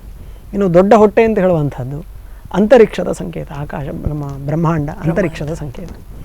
ಅದು ಹಾವಿನಿಂದ ಕಟ್ಟಲ್ಪಟ್ಟಿದೆ. ಹಾವು ಅಂತ ಹೇಳಿದರೆ ಸಂಕರ್ಷಣ ಬಲ ಅಂತ. ಒಂದನ್ನೊಂದು ಎಳೆದು ಹಿಡಿಯುವಂತಹ ಮ್ಯಾಗ್ನೆಟಿಕ್ ಫೋರ್ಸ್ ಅಂತ ಏನು ಹೇಳ್ತೇವೆ. ವಾಸುಕಿಯನ್ನು ಹಾವಿಗೂ ನಾವು ಹಾಗೆ ಹೇಳೋದು ಸಂಕರ್ಷಣ ಅಂತ, ವಾಸುಕಿ ಸಂಕರ್ಷಣ ಅಂತ ಪೂಜೆ ಮಾಡುವಂಥದ್ದು. ಅಂದರೆ ಒಂದನ್ನು ಒಂದು ಎಳೆದು ಹಿಡ್ಕೊಂಡು ಇರತಕ್ಕಂತಹ ಕಾಂತೀಯ ಶಕ್ತಿ, ಅದು ಹಾವಿನ ಸಂಕೇತ. ಇನ್ನು ಹಾವು ಅಂತ ಹೇಳಿದರೆ ಕಾಲದ ಸಂಕೇತವು ಹಾಗೆ. ಇಡೀ ಜಗತ್ತು ನಿಂತದ್ದು ಕಾಲದ ಮೇಲೆ. 4 ಆಯುಧಗಳು, ಪಾಶ, ಅಂಕುಶ ಮತ್ತು ದಂತ, ಅವನ ಕೋಡನ್ನೇ ದಂತವನ್ನು ಮುರಿದು ಹಿಡ್ಕೊಂಡದ್ದು, ಇನ್ನೊಂದು ಕೈಯಲ್ಲಿ ಮೋದಕ. ಇದು ಧರ್ಮ, ಅರ್ಥ, ಕಾಮ, ಮೋಕ್ಷಗಳ ಸಂಕೇತ. ಧರ್ಮದ ಪಾಶದಲ್ಲಿ ನಾವು ನಮ್ಮನ್ನು ಕಟ್ಟಿ ಹಾಕೊಳ್ಳಬೇಕು ಅಂತ, ಧರ್ಮವನ್ನು ಬಿಟ್ಟು ಹೋಗಬಾರದು ಅಂತ ಹೇಳ್ತು. ಅಂಕುಶ ಅಂತ ಹೇಳುವಂಥದ್ದು ಕಾಮ, ನಮ್ಮ ಇಚ್ಛೆ. ನಮ್ಮ ಇಚ್ಛೆಗೆ ಒಂದು ಅಂಕುಶ ಬೇಕು. ಸ್ವೇಚ್ಛಾಚಾರವಾಗಿ ಬದುಕುವುದಲ್ಲ, ಒಂದು ಅಂಕುಶ ಇಟ್ಟು ಬದುಕಬೇಕು ಅಂತ ಹೇಳೋದ್ರ ಸಂಕೇತ. ಇನ್ನು ದಂತ, ಹಣೆಯ ದಂತ ಏನುಂಟು ಅದು ಇನ್ನೊಂದು ಕೈಯಲ್ಲಿ ಹಿಡ್ಕೊಂಡಿದ್ದಾನೆ, ಅದು ಧರ್ಮ, ಅರ್ಥ ಅಲ್ಲ, ಎರಡನೇದು ಅರ್ಥದ ಸಂಕೇತ. ಅಂಕುಶ ಅಂತ ಹೇಳುವಂಥದ್ದು ಅರ್ಥದ ಸಂಕೇತ. ಸಂಪಾದನೆ ಮಾಡುವುದಕ್ಕೆ ಒಂದು ಇತಿಮಿತಿ ಬೇಕು ಇರಬೇಕು. ನಮ್ಮ ಮಟ್ಟಿಗೆ ಸಂಪಾದನೆ ಮಾಡ್ಬೋದು, ಮಕ್ಕಳಿಗೆ ಮಾಡಿಡ್ಬೋದು, ಪಕ್ಕದ ಮನೆಯವರಿಗೂ, ಮಕ್ಕಳಿಗೂ, ಮೊಮ್ಮಕ್ಕಳಿಗೂ 10 ತಲೆಮಾರಿಗಾಗುವಷ್ಟು ಸಂಪಾದನೆ ಮಾಡಿ ಇಡಬೇಡ. ಅದಕ್ಕೊಂದು ಅಂಕುಶ ಇರಲಿ ಅಂತ ಹೇಳುವ ಸಂಕೇತ. ಒಂದು ಕೈಯಲ್ಲಿ ಅಂಕುಶ, ಇನ್ನೊಂದು ಕೈಯಲ್ಲಿ ದಂತ, ಅದು ಕಾಮದ ಸಂಕೇತ. ಕಾಮದ ನಿಗ್ರಹ ಇರಲಿ ಅಂತ, ಇಚ್ಛೆಗಳನ್ನು ನಿಗ್ರಹಿಸಿಕುವಂತ. ಇದೆಲ್ಲ ಮಾಡಿದರೆ ನಿನಗೆ ಮೋದ ಅಂದರೆ ಆನಂದ ಸಿಗ್ತದೆ, ಮೋಕ್ಷ ಸಿಗ್ತದೆ ಅಂತ ಹೇಳುವ ಸಂಕೇತ. ಇನ್ನು ಮೇಲಿಂದ ಚಂದ್ರಕಲೆ ಉಂಟು, ಅದು ಆಕಾಶ, ಪ್ರಕೃತಿಯ ಸಂಕೇತ. ಈಗ ಗಣಪತಿಯನ್ನು ನೋಡಿದರೆ ಈ ತತ್ವವನ್ನು ತಿಳ್ಕೊಂಡಾಗ ನಮಗೆ ಈ ಕಥೆ ಅಂತ ಹೇಳುವಂಥದ್ದು ಅರ್ಥ ಆಗ್ತದೆ. ಯಾಕೆ ಆನೆಯ ಮುಖ ಬಂತು, ಯಾಕೆ ಪಾರ್ವತಿಯ ಮಣ್ಣಿನಿಂದ ಮೈಯ ಮಣ್ಣಿನಿಂದ ಗಣಪತಿ ಆಯಿತು ಅಂತ ಹೇಳೋ ವಿಷಯ ಬರ್ತದೆ. ಇನ್ನು ಯೋಗಶಾಸ್ತ್ರದಲ್ಲಿ ಬೇರೆ ಒಂದು ಅರ್ಥ ಹೇಳ್ತಾರೆ. ನಮ್ಮ ಮೂಲಾಧಾರ, ಷಡ್ಚಕ್ರಗಳು ಅಂತ ಉಂಟೊಂದು, ಮೂಲಾಧಾರ, ಸ್ವಾಧಿಷ್ಠಾನ, ಮಣಿಪೂರಕ, ಅನಾಹತ, ವಿಶುದ್ಧಿ, ಆಜ್ಞಾ ಚಕ್ರಗಳು. ಅದರಲ್ಲಿ ಮೂಲಾಧಾರದಲ್ಲಿ ತ್ವಮ್ಮೂಲಾಧಾರ ಸ್ಥಿತೋಸಿ ನಿತ್ಯಂ, ಗಣಪತಿಯನ್ನು ಸ್ತೋತ್ರ ಮಾಡುವಾಗ ಮೂಲಾಧಾರದಲ್ಲಿರುವ ನಿನಗೆ ನಮಸ್ಕಾರ ಅಂತ. ಮೂಲಾಧಾರ ಚತುಷ್ಕೋಣವಾಗಿ ಯೋಗದಲ್ಲಿ ನೋಡಿದರೆ ಅದು ಕೆಂಪು ದಳಗಳು ಕಾಣ್ತದೆ ಅದರಲ್ಲಿ. ಆದ್ದರಿಂದಲೇ ಗಣಪತಿಗೆ ಕೆಂಪು ಬಣ್ಣದ ಹೂವು, ಕೆಂಪು ಬಣ್ಣದ ವಸ್ತ್ರ, ಕೆಂಪು ರಕ್ತಗಂಧ ಅನುಲಿಪ್ತಾಂಗಂ, ಕೆಂಪು ಬಣ್ಣದ ಶರೀರ ಅಂತ ಅವನನ್ನು ಚಿಂತನೆ ಮಾಡೋದು. ಯೋಗಿಗಳು ಮೂಲಾಧಾರದಲ್ಲಿ ಗಣಪತಿ ಈ ರೂಪವನ್ನು ಕಾಣುತ್ತಾರೆ ಅಂತ ಅರ್ಥ. ಅಲ್ಲಿ ಹಾವು ಉಂಟು, ಹಾವು ಅಂತ ಹೇಳುವಂಥದ್ದು ಕುಂಡಲಿನಿ ಶಕ್ತಿ, ಆ ಮೂಲಾಧಾರದಲ್ಲಿರುವ ಕುಂಡಲಿನಿ ಶಕ್ತಿ. ಇನ್ನು ಅಲ್ಲಿ ಇಲಿ ಉಂಟು, ರಜಸ್ಸು ಮತ್ತು ತಮಸ್ಸಿನ ಸಂಕೇತ. ಅದನ್ನು ಮೆಟ್ಟಿ ನಿಂತಾಗ ಸತ್ವೋತ್ಕರ್ಷ ಆಗ್ತದೆ ಅಂತ ಹೇಳುವ ಸಂಕೇತ. ಅದನ್ನು ವಾಹನವಾಗಿ ಉಪಯೋಗ ಮಾಡಿಕೊಂಡದ್ದು ಯಾಕೆ ಹೇಳಿದರೆ ಅದನ್ನು ತನ್ನ ಹತೋಟಿಯಲ್ಲಿ ಇಟ್ಕೊಳ್ಬೇಕು ಅಂತ ಹೇಳುವ ಅರ್ಥದಲ್ಲಿ. ನಾನು ಆಗ ಹೇಳಿದೆ ಈತಿ ಬಾಧೆಗಳು ಅಂತಲೂ ಆಗ ಹೇಳಿದೆ. ಆ ಈತಿ ಬಾಧೆಗಳನ್ನು ನಿಗ್ರಹ ಮಾಡುವ ಶಕ್ತಿ ಉಂಟು ಅಂತ ಹೇಳುವ ದೃಷ್ಟಿಯಲ್ಲಿ ಇಲಿ ಬಂತು. ಇನ್ನು ಗಣಪತಿಯ ಪಾಶ, ಅಂಕುಶ, ಆಶಾಪಾಶಗಳು, ರಾಗ, ದ್ವೇಷ, ಕಾಮಕ್ರೋಧಾದಿಗಳು. ಅಂಕುಶ ಅಂತ ಹೇಳಿದರೆ ಆನೆ ಅಂಕುಶವನ್ನು ನೋಡಿದರೆ ದೂರ ಓಡುತ್ತದೆ. ಆದರೆ ಗಣಪತಿಗೆ ಹಾಗೆಲ್ಲ, ಆನೆಯ ಮುಖ, ಅವನೇ ಒಂದು ಕೈಯಲ್ಲಿ ಅಂಕುಶವನ್ನು ಇಟ್ಕೊಂಡಿದ್ದಾನೆ. ನಮ್ಮನ್ನು ನಾವು ತಿದ್ದಿಕೊಳ್ಳಬೇಕು ಅಂತ ಹೇಳುವ ಸಂಕೇತ. ಎಷ್ಟು ನಮ್ಮನ್ನು ನಾವು ತಿದ್ದಿಕೊಂಡು ಎಷ್ಟು ಸಾಧನೆ ಮಾಡಿದರೂ ಕೂಡ ಒಂದು ಹಂತದ ಸಾಧನೆ ಮಾಡಿದ ಕೂಡಲೇ ಮನುಷ್ಯನಿಗೆ ಅಹಂಕಾರ ಬರ್ತದೆ. ನನಗೆ ಅದು ಸಿಕ್ಕಿತು, ಇದು ಸಿಕ್ಕಿತು, ನಾನು ಏನು ಬೇಕಾದರೂ ಮಾಡಲಿಕ್ಕೆ ತಯಾರಿದ್ದೇನೆ. ಹಾಗೆ ಅಹಂಕಾರ ಪಡಬೇಡ ಅಂಥೇಳಿ ತನ್ನ ಹಲ್ಲನ್ನು ಮುರಿದು ಕೈಯಲ್ಲಿ ಹಿಡ್ಕೊಂಡಿದ್ದಾನೆ. ಮತ್ತು ಇನ್ನೊಂದು ಕೈಯಲ್ಲಿ ಆನಂದ, ಮೋಕ್ಷದ ಸಂಕೇತ ಅಂತ ಅರ್ಥ. ಹೀಗೆ ಆ ಗಣಪತಿಯ ಚಿತ್ರವನ್ನು ನೋಡಿದಾಗ ನಮಗೆ ಆ ತತ್ವಗಳು ನೆನಪಾಗ್ತದೆ. ಕಿವಿ ನೋಡಿ, ಅಗಾಲ ಕಿವಿ, ಮೊರದ ಹಾಗೆ ಇರುವ ಕಿವಿ, ಸಣ್ಣ ರಂಧ್ರ, ಗೆರಸ ಇರ್ತದೆ. ಅದರಲ್ಲಿ ಕಸಗಳಿದ್ದರೂ ಕೂಡ ನಾವು ಅದನ್ನು ಗೇರುವಾಗ ಕೊನೆಗೆ ಅದರಲ್ಲಿ ಒಳ್ಳೆ ಧಾನ್ಯ ಮಾತ್ರ ಹೇಗೆ ಉಳಿತದೋ ಅದೇ ರೀತಿಯಲ್ಲಿ ಪ್ರಪಂಚದಲ್ಲಿ ಒಳ್ಳೆಯ ವಿಷಯಗಳು, ಕೆಟ್ಟ ವಿಷಯಗಳಿದ್ದರೂ ಕೂಡ ಒಳ್ಳೆಯ ವಿಷಯವನ್ನು ಮಾತ್ರ ಸ್ವೀಕಾರ ಮಾಡಬೇಕು ಅಂತ ಹೇಳೋ ಅದರ ಸಂಕೇತ.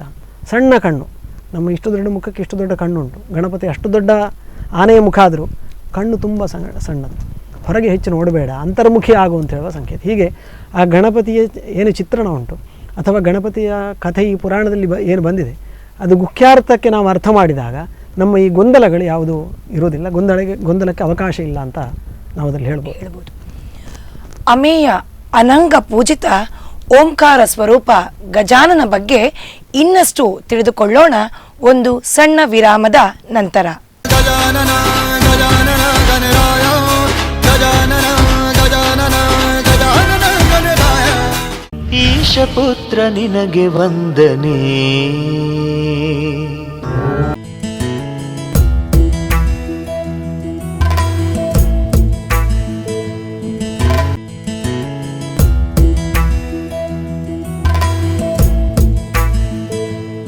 ಗಜಾನನ ಗಜಾನನ ಗಣರಾಯ, ಗಜಾನನ ಗಜಾನನ ಗಜಾನನ ಗಣರಾಯ. ಈಶಪುತ್ರ ನಿನಗೆ ವಂದನೆ. ಸಣ್ಣ ವಿರಾಮದ ನಂತರ ವಿಜ್ಞಾವತರಣಂ ಕಾರ್ಯಕ್ರಮಕ್ಕೆ ನಲ್ಮೆಯ ಸ್ವಾಗತ. ಆತ್ಮೀಯ ವೀಕ್ಷಕರೇ, ಗಜಾನನ ಬಗ್ಗೆ ಇನ್ನಷ್ಟು ವಿವಿಧವಾದ ಮಾಹಿತಿಯನ್ನು ನಾವು ತಿಳಿದುಕೊಳ್ಳೋಣ. ಇನ್ನು ಈ ಗಣೇಶ ಚತುರ್ಥಿಯಂದು ಅಥವಾ ಗಣೇಶನನ್ನು ನಾವು ಪೂಜಿಸಲಿಕ್ಕೆ ವಿವಿಧವಾದ ವ್ರತಾನುಷ್ಠಾನಗಳಿವೆ. ಈ ಅನುಷ್ಠಾನಗಳಲ್ಲಿ ಯಾವ ಯಾವ ಪ್ರಕಾರಗಳಿವೆ? ಈ ವಿಶೇಷವಾಗಿ ವ್ರತಗಳನ್ನು ಹೇಳ್ತಾರೆ. ಆಮೇಲೆ ಅಗ್ನಿಮುಖದಲ್ಲಿ ಮಾಡುವ ಹೋಮಾದಿಗಳನ್ನು ಹೇಳ್ತಾರೆ, ಕಲಶ ಇಟ್ಟು ಮಾಡುವ ಆರಾಧನೆಗಳನ್ನು ಹೇಳ್ತಾರೆ. ಅದರಲ್ಲಿ ವ್ರತಗಳಲ್ಲಿ ಒಂದು ಪ್ರಧಾನ ಶುಕ್ಲ ಚತುರ್ಥಿಯನ್ನು ಮಾಡುವ ವ್ರತ, ಭಾದ್ರಪದ ಶುಕ್ಲ ಚೌತಿಯನ್ನು ಮಾಡುವ ಹಗಲಿನಲ್ಲಿ ಮಾಡುವಂಥ ವ್ರತ ಅದು. ಇನ್ನು ಕೃಷ್ಣ ಪಕ್ಷದಲ್ಲಿ ಮಾಡುವ ಸಂಕಷ್ಟಹಾರ ಚತುರ್ಥಿ, ನಾನಾಗ ಹೇಳಿದೆ 21 ವರ್ಷದ ವ್ರತ ಹೇಳೋದು, ನಾವು ಅದನಿಗೆ 21 ತಿಂಗಳಿನಲ್ಲಿ ಮುಗಿಸ್ತೇವೆ.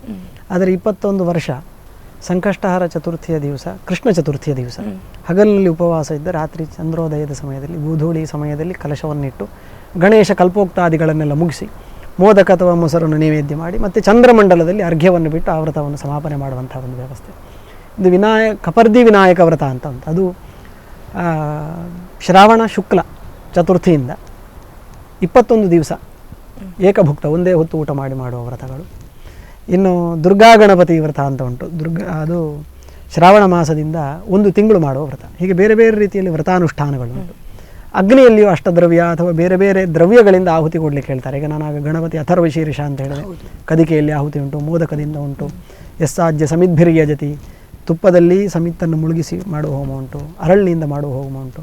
ಇನ್ನು ವಸಿಷ್ಠ ಸಂಹಿತೆ ಅಂತ ಉಂಟು. ಅದರಲ್ಲಿ ತುಂಬ ಬಗೆಯ 100 ಬಗೆಯ ದ್ರವ್ಯದಿಂದ ಗಣಪತಿಗೆ ಹೋಮ ಮಾಡಲಿಕ್ಕೆ, ಒಂದೊಂದು ಇಷ್ಟ ಸಿದ್ಧಿಗೋಸ್ಕರ ಒಂದೊಂದು ದ್ರವ್ಯದಿಂದ ಹೋಮ ಮಾಡಲಿಕ್ಕೆ ಹೇಳ್ತಾರೆ.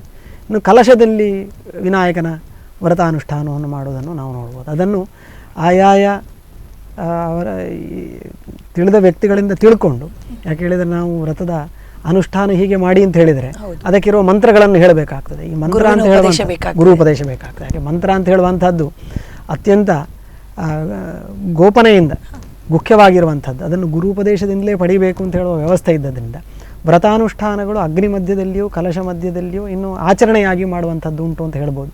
ಮತ್ತು ಅದನ್ನು ವಿಶೇಷವಾಗಿ ಅದರ ಬಗ್ಗೆ ತಿಳ್ಕೊಂಡು ಅದನ್ನು ಆಚರಣೆ ಮಾಡುವಂಥದ್ದು ಉಂಟು ಅಂತ ಹೇಳ್ಬೋದು. ಇನ್ನು ಈ ಗಣೇಶ ಚತುರ್ಥಿಯನ್ನು ನಾವು ಆಚರಿಸಲಿಕ್ಕೆ ಶ್ರಾವಣ ಮಾಸದಲ್ಲಿ ಅಥವಾ ಭಾದ್ರಪದ ಮಾಸದಲ್ಲಿ ಚತುರ್ಥಿ ತಿಥಿಯನ್ನು ನೋಡ್ತೇವೆ. ಅಂದರೆ ಚತುರ್ಥಿ ತಿಥಿ ಬರಬೇಕು ಈ ಹಬ್ಬವನ್ನು ನಾವು ಆಚರಿಸಬೇಕಾದ್ರೆ. ಹಾಗಾದರೆ ಈ ಚತುರ್ಥಿಯ ದಿನದಂದೇ ಯಾಕೆ ಈ ಹಬ್ಬವನ್ನು ಆಚರಿಸಬೇಕು? ಅದರ ಮಹತ್ವವೇನು? ಈ ಬ್ರಹ್ಮ ಜಗತ್ತನ್ನು ಸೃಷ್ಟಿ ಮಾಡಿದ ಮೇಲೆ ಪ್ರಕೃತಿಗೆ ಒಂದು ಗಣೇಶ ಷಡಕ್ಷರಿ ಮಂತ್ರವನ್ನು ಉಪದೇಶ ಕೊಟ್ಟ ಅಂತ. ಹಾಗೆ ಪ್ರಕೃತಿ ಈ ಮಂತ್ರವನ್ನು ಉಪಾಸನೆ ಮಾಡಿ ಸಿದ್ಧಿಯನ್ನು ಪಡೆದು ತಾನೇ ಚತುರ್ಥಿ ಆದಲು ಅಂತ ಒಂದು ಕಥೆ ಉಂಟು.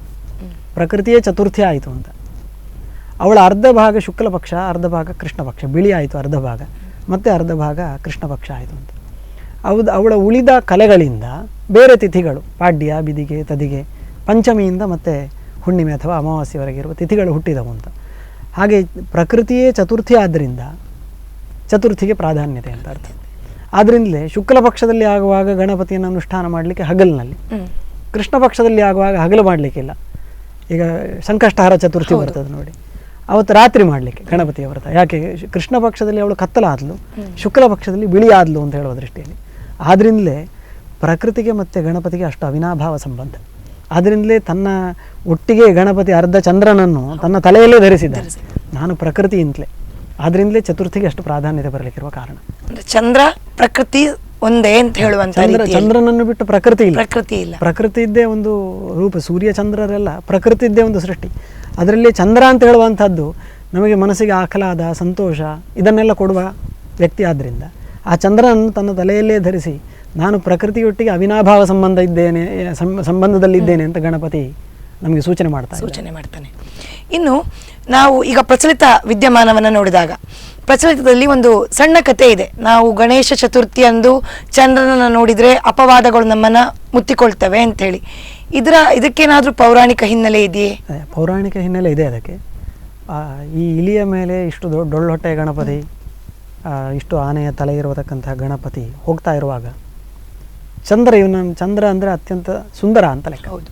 ಹಾಗೆ ಅವನ ಸುಂದರತ್ವದ ಬಗ್ಗೆ ಅಹಂಕಾರ ಪಟ್ಟುಕೊಂಡು ಚಂದ್ರನನ್ನು ನೋಡಿ ತಮಾಷೆ ಮಾಡ್ತಾನೆ, ಗೇಲಿ ಮಾಡ್ತಾನೆ. ಆಗ ಚಂದ್ರನನ್ನು ನೋಡಿ ಅಲ್ಲ, ಗಣಪತಿಯನ್ನು ನೋಡಿ ಗೇಲಿ ಮಾಡ್ತಾನೆ. ಆಗ ಗಣಪತಿ ಅವನಿಗೆ ಶಾಪ ಕೊಟ್ಟದ್ದಂತೆ, ಯಾರು ನಿನ್ನನ್ನು ಚತುರ್ಥಿಯ ದಿವಸ ನೋಡ್ತಾರೋ ಅವರಿಗೆ ಅಪವಾದಗಳು ಬರಲಿ ಅಂತ. ನಮ್ಮ ಕೃಷ್ಣನ ಸ್ಯಮಂತಕ ಮಣಿ ಅಪಹಾರದ ಒಂದು ಕಥೆ ಬರ್ತದೆ. ಕೃಷ್ಣ ವಿನಾಯಕ ಚತುರ್ಥಿಯ ಆಚರಣೆ ಮಾಡಿದ್ದರಿಂದ ಅವನ ಅಪವಾದ ತಪ್ಪಿತು ಅಂತ ಹೇಳುವಂತಹ ಕಥೆಯು ಅದರಲ್ಲಿ ಬರ್ತದೆ. ಹಾಗೊಂದು ಕಥೆ ಉಂಟದು, ಪ್ರಸಿದ್ಧವಾದ ಕಥೆ, ಅದು ಅಪವಾದ ಬರ್ತದೆ. ಅಂದ್ರೆ ಅದಕ್ಕೆ ಪ್ರತಿಯೊಂದಕ್ಕೂ ಪೌರಾಣಿಕ ಹಿನ್ನೆಲೆ ಇದೆ ಅಂತೇಳಿ. ಇನ್ನು ಇತ್ತೀಚಿನ ದಿನಗಳಲ್ಲಿ ಭಾರತೀಯ ಸಂಸ್ಕೃತಿಯ ತೊಟ್ಟಿಲು ಅಂತ ಹೇಳಿದ್ರು ಕೂಡ, ನಾವು ಭಾರತ ದೇಶ ಸಂಸ್ಕೃತಿಯ ತೊಟ್ಟಿಲು ಅಂತ ಹೇಳಿದ್ರು ಕೂಡ ಜನ ಏನ್ ಮಾಡ್ತಾರೆ, ಪಾಶ್ಚಾತ್ಯ ಸಂಸ್ಕೃತಿಯ ಅನುಕರಣೆಯನ್ನ ಮಾಡ್ತಾ ಇದ್ದಾರೆ. ಈ ಪಾಶ್ಚಾತ್ಯ ಸಂಸ್ಕೃತಿಯ ಅನುಕರಣೆಯಿಂದ ಗಣೇಶ ಚತುರ್ಥಿ, ಈಗ ನೀವು ಯಾವುದೆಲ್ಲ ಮಹತ್ವವನ್ನ ಹೇಳಿದ್ರು ಅದರ ಈ ಪೌರಾಣಿಕ ಮಹತ್ವವನ್ನ ಕಳೆದುಕೊಳ್ತಾ ಇದೆ. ಈ ಕಾಲಘಟ್ಟದಲ್ಲಿ ಈ ಗಣೇಶ ಚತುರ್ಥಿಯನ್ನ ಯಾವ ರೀತಿಯಾಗಿ ಆಚರಿಸಿದರೆ ಅದು ಅರ್ಥಪೂರ್ಣವಾಗ್ತದೆ? ಅದೇ ಗಣೇಶ ಚತುರ್ಥಿಯ ಆರಾಧನೆಯಿಂದ ನಾನು ಹೇಳಿದೆ, ಪ್ರಕೃತಿಯೊಟ್ಟಿಗೆ ಗಣೇಶ ಅವಿನಾಭಾವ ಸಂಬಂಧ ಅವನಿಗೆ ಉಂಟು ಅಂತ. ಅದರಿಂದ ಪ್ರಕೃತಿಗೆ ವಿರುದ್ಧವಾದ ಯಾವ ಕ್ರಿಯೆಯನ್ನು ಇಟ್ಟುಕೊಂಡು ನಾವು ಗಣಪತಿ ಆರಾಧನೆ ಮಾಡಿದರೂ ಅದು ಗಣಪತಿಗೆ ಸಂತೋಷ ಆಗಲಿಕ್ಕಿಲ್ಲ. ಈಗ ನಮ್ಮ ಪ್ಲಾಸ್ಟರ್ ಆಫ್ ಪ್ಯಾರಿಸ್ ಅಥವಾ ಪ್ಲಾಸ್ಟಿಕ್ ಇನ್ನೊಂದು ಇಂತಹ ಗಣಪತಿಯನ್ನು ಮಾಡಿ ಪೂಜೆ ಮಾಡಿದರೆ ಗಣಪತಿ ಅನುಗ್ರಹ ಸಿಗಲಿಕ್ಕಿಲ್ಲ. ಅವನಿಂದ ನಮ್ಮ ಕೋಪವನ್ನೇ ಅನುಭವಿಸಬೇಕು. ಯಾಕೆಂದರೆ ಗಣಪತಿಯ ಅನುಗ್ರಹ ಆದರೆ ನಮಗೆ ಸಿಗಬೇಕಾದಂಥ ಏನು ಒಂದು ಸಿದ್ಧಿ ಮತ್ತು ಬುದ್ಧಿ, ಅವನ ಹೆಂಡತಿ ಅಂತ ಹೇಳ್ತಾರೆ. ಹೆಂಡತಿ ಅಲ್ಲ, ಶಕ್ತಿ. ಅದು ಗಣಪತಿ ಆರಾಧನೆ ಮಾಡಿದರೆ ನಮಗೆ ಒಂದು ಸಿದ್ಧಿ, ಅಷ್ಟಸಿದ್ಧಿಗಳು ಸಿಗ್ತದೆ, ಮತ್ತೊಂದು ಬುದ್ಧಿ, ಒಳ್ಳೆಯ ಜ್ಞಾನ ಸಿಗ್ತದೆ. ಆದರೆ ಈ ಪ್ರಕೃತಿಯನ್ನೇ ನಾವು ಎದುರು ಹಾಕ್ಕೊಂಡು ಗಣಪತಿ ಆರಾಧನೆ ಮಾಡಿದರೆ ಗಣಪತಿ ಅನುಗ್ರಹ ಸಿಗಲಿಕ್ಕಿಲ್ಲ. ಆದ್ದರಿಂದ ಆದಷ್ಟು ಈ ಪ್ಲಾಸ್ಟಿಕ್ ಅಥವಾ ಬೇರೆ ವಸ್ತುಗಳನ್ನೆಲ್ಲ ಮಾಡಿ ಏನು ಗಣಪತಿ ಆರಾಧನೆ ಮಾಡ್ತಾ ಇದ್ದೇವೆ ಅದನ್ನು ನಿಲ್ಲಿಸಿ, ಗಣಪತಿಗೆ ನಮಗೆ ತೃಪ್ತಿ ಆಗುವ ವಸ್ತುವಿನಿಂದ ಗಣಪತಿ ಆರಾಧನೆಯ ಬದಲು ಗಣಪತಿಗೆ ಯಾವುದು ಇಷ್ಟವೋ, ಗಣಪತಿಗೆ ಕಥೆಯಲ್ಲಿ, ಪುರಾಣ ಕಥೆಯಲ್ಲಿಯೂ ಪ್ರಸಿದ್ಧ ಕಥೆಯಲ್ಲೂ ಮಣ್ಣಿನಿಂದ ಮಾಡಿದ್ಲು ಅಂತ ಹೇಳುವ ಕಥೆ. ಅದರಿಂದ ಮಣ್ಣಿನ ಗಣಪತಿಯನ್ನೇ ಮಾಡಿ ಆರಾಧನೆ ಮಾಡೋದು ಶ್ರೇಯಸ್ಕರ. ಇನ್ನು ಈ ಗಣಪತಿಯ ಹೆಸರಿನಲ್ಲಿ ಒಂದಷ್ಟು ಅವ್ಯವಸ್ಥೆಗಳು, ಕೆಲವೆಲ್ಲ ನಾವು ಈ ಬೆಂಗಳೂರಿನಾಚೆ ಎಲ್ಲ ಹೋಗುವಾಗ ದಾರಿಯಲ್ಲಿ ರಾತ್ರಿ ಹೊತ್ತಲ್ಲೆಲ್ಲ ಹೋದರೆ ನಮ್ಮ ವಾಹನವನ್ನು ಮಧ್ಯದಲ್ಲಿ ನಿಲ್ಲಿಸ್ತಾರೆ. ಅಲ್ಲಿ ಸಣ್ಣ ಸಣ್ಣ ಪೆಂಡಲ್ ಹಾಕ್ಕೊಂಡು ಹಣ ಕೀಳುವಂತಹ ವ್ಯವಸ್ಥೆ. ಇದನ್ನು ಯಾವುದಾದ್ರೂ ಒಂದು ಸತ್ಕರ್ಮಕ್ಕೆ ಉಪಯೋಗ ಮಾಡಿದರೆ ಅದಾದರೆ ಬೇರೆ. ಹಣ ಕೀಳುವುದು, ಅದರಲ್ಲಿ ಬೇಡದ ದುರಭ್ಯಾಸಗಳು, ಇದನ್ನೆಲ್ಲ ಮಾಡಿಕೊಂಡು ನಮಗೆ ಕಾಣುತ್ತದೆ ಅವರಲ್ಲಿ ಇಲ್ಲಿ ಹಣ ತಗೊಳ್ಳೋದು, ಅಲ್ಲಿ ಬೇರೆ ಕೆಲಸ ಮಾಡುವಂಥದ್ದು. ಇಂಥದ್ದೆಲ್ಲ ಮಾಡಿ ಯಾವ ದೇವರ ಅನುಗ್ರಹ ನಮಗೆ ಸಿಗಲಿಕ್ಕಿಲ್ಲ. ಅಂಥದ್ದೆಲ್ಲ ಬಿಟ್ಟು ನಮ್ಮ ದಕ್ಷಿಣ ಕನ್ನಡದ ವ್ಯವಸ್ಥೆಯಲ್ಲಿ ಒಳ್ಳೆ ರೀತಿಯಲ್ಲಿ ಸಾಮಾನ್ಯ ಗಣೇಶೋತ್ಸವ ಅಂತ ಹೇಳಿದರೆ ಈ ಹೊಸ ಹೊಸ ಪ್ರತಿಭೆಗಳು ಸಮಾಜಕ್ಕೆ ಬರ್ತವೆ. ಚಿತ್ರಕಲೆ ಅಥವಾ ಸಂಗೀತ, ಯಕ್ಷಗಾನ, ಇಂಥ ಸುಮಾರು ವ್ಯವಸ್ಥೆಗಳನ್ನು ಮಾಡಿಕೊಂಡು ಇಲ್ಲಿಯ ಏನು ಆಚರಣೆ ಉಂಟು ಅದು ತುಂಬ ಸಂತೋಷ ಕೊಡುವಂಥದ್ದು. ಅಂಥದ್ದು ಆಚರಣೆಗಳು ಮತ್ತಷ್ಟು ಬರಲಿ. ಮಾತ್ರ ಅಲ್ಲ, ಗಣಪತಿಯನ್ನು ಪ್ರಾರ್ಥನೆ ಮಾಡುವಾಗ ಕೇವಲ ನಮ್ಮ ಒಂದು ವ್ಯಕ್ತಿಗತ ಅಭೀಷ್ಟ ಸಿದ್ಧಿಯನ್ನು ಬಿಟ್ಟು ರಾಷ್ಟ್ರಹಿತಕ್ಕೋಸ್ಕರ, ದೇಶಕ್ಕೆ ಒಳ್ಳೆಯದಾಗಬೇಕು, ದೇಶದಲ್ಲಿ ಈಗಿನ ಕಾಲಘಟ್ಟದ ಇದೆಲ್ಲ ಉಂಟು. ನಾನಾಗ ಯಾವುದು ಅತಿವೃಷ್ಟಿಗಳು ಅನಾವೃಷ್ಟಿಗಳು ಅಂತೆಲ್ಲ ಹೇಳಿದೆ, ಅದೆಲ್ಲ ಈಗ ಪ್ರಚಲಿತ ವಿದ್ಯಮಾನದಲ್ಲಿ ಉಂಟು. ಮಾತ್ರ ಅಲ್ಲ, ಬೇರೆ ದೇಶಗಳ, ನಮ್ಮ ಶತ್ರು ದೇಶಗಳ ತೊಂದರೆಗಳು ಕೂಡ ನಮ್ಮನ್ನು ಕಾಡುವ ಸಮಯ. ಈ ಸಮಯದಲ್ಲಿ ಗಣಪತಿಯನ್ನು ಪೂಜೆ ಮಾಡುವ ಅಥವಾ ಆರಾಧನೆ ಮಾಡುವ ಸಮಯದಲ್ಲಿ ರಾಷ್ಟ್ರಹಿತವನ್ನು ಚಿಂತನೆ ಮಾಡಿಕೊಂಡು ನಾವು ಗಣಪತಿ ಆರಾಧನೆ ಮಾಡಿದರೆ ಖಂಡಿತವಾಗಿಯೂ ಕೂಡ ನಮ್ಮ ದೇಶಕ್ಕೆ ಖಂಡಿತ ಶ್ರೇಯಸ್ಸಾಗ್ತದೆ. ಆ ಗಣಪತಿಯ ಅನುಗ್ರಹದಿಂದ ದೇಶದಲ್ಲಿ ಈಗಿರುವ ಆರ್ಥಿಕ ಬಿಕ್ಕಟ್ಟುಗಳಾಗ್ಬೋದು, ಎಲ್ಲ ಸಮಸ್ಯೆಗಳು ಪರಿಹಾರ ಆಗಲಿ, ಎಲ್ಲರಿಗೂ ಕೂಡ ಸುಖ ಸಮಾಧಾನ ನೆಮ್ಮದಿ ಸಿಗಲಿ ಅಂತ ಹೇಳ್ತಾ ನಮ್ಮ ಗಣಪತಿ ಎಲ್ರಿಗೂ ಕೂಡ ಸಂತೋಷವನ್ನು, ಸುಖ, ನೆಮ್ಮದಿಯನ್ನು ಕೊಡಲಿ ಅಂತ ಹೇಳಿ ಈ ಸಮಯದಲ್ಲಿ ಆಶಿಸ್ತೇನೆ. ನಾವಿರುವ ಪ್ರಕೃತಿಯ ಪಂಚತತ್ವಗಳನ್ನು ಸಂಘಟಿಸುವವನೇ ಗಣಪತಿ. ಗಾಳಿಯನ್ನ, ಬೆಂಕಿಯನ್ನ, ಅಗ್ನಿಯನ್ನ, ಪೃಥ್ವಿಯನ್ನ ನಿಯಂತ್ರಿಸಬಲ್ಲ. ಈ ಸಮನ್ವಯ ಸಂಘಟನೆಯ ಸಾಕಾರವಾಗಿ ಗಣೇಶ ಸಾಕ್ಷಾತ್ಕಾರ ಆವಿರ್ಭೂತವಾಗಿದೆ. ನಮ್ಮ ಇಂದಿನ ಈ ಕಾರ್ಯಕ್ರಮದಲ್ಲಿ ಗಣೇಶ ಚತುರ್ಥಿಯ ವೈಶಿಷ್ಟ್ಯತೆಯ ಬಗ್ಗೆ ವಿವಿಧವಾಗಿ ನಮಗೆ ತಿಳಿಸಿದಂತಹ ಆಚಾರ್ಯರಿಗೆ ನಾನು ವಂದನೆಗಳನ್ನು ಸಲ್ಲಿಸ್ತಾ ಇದ್ದೇನೆ. ನಮಸ್ಕಾರ. ಮತ್ತೆ ನಮ್ಮ ಈ ಕಾರ್ಯಕ್ರಮದಲ್ಲಿ, ಮುಂದಿನ ಕಾರ್ಯಕ್ರಮದಲ್ಲಿ ಭೇಟಿಯಾಗೋಣ. ಅಲ್ಲಿಯವರೆಗೆ ಪ್ರೀತಿಯ ವೀಕ್ಷಕರಿಗೆ ನಾನು ಭಾಗ್ಯಶ್ರೀ ಐತಾಳ್ ಕರಂಬಳ್ಳಿ ಮಾಡುವ ನಮಸ್ಕಾರಗಳು ಹಾಗೂ ಗಣೇಶ ಚತುರ್ಥಿಯ ಶುಭಾಶಯಗಳು. ಸುದ್ದಿ ಹಾಗೂ ಮನೋರಂಜನೆಗೆ ವೀಕ್ಷಿಸಿ ಸ್ಪಂದನ ವಾಹಿನಿ. ಗಜಾನನ ಗಜಾನನ ಗಣರಾಯ ಗಜಾನನ ಗಜಾನನ ಗಜಾನನ ಗಣರಾಯ. ಈಶಪುತ್ರ ನಿನಗೆ ವಂದನೆ.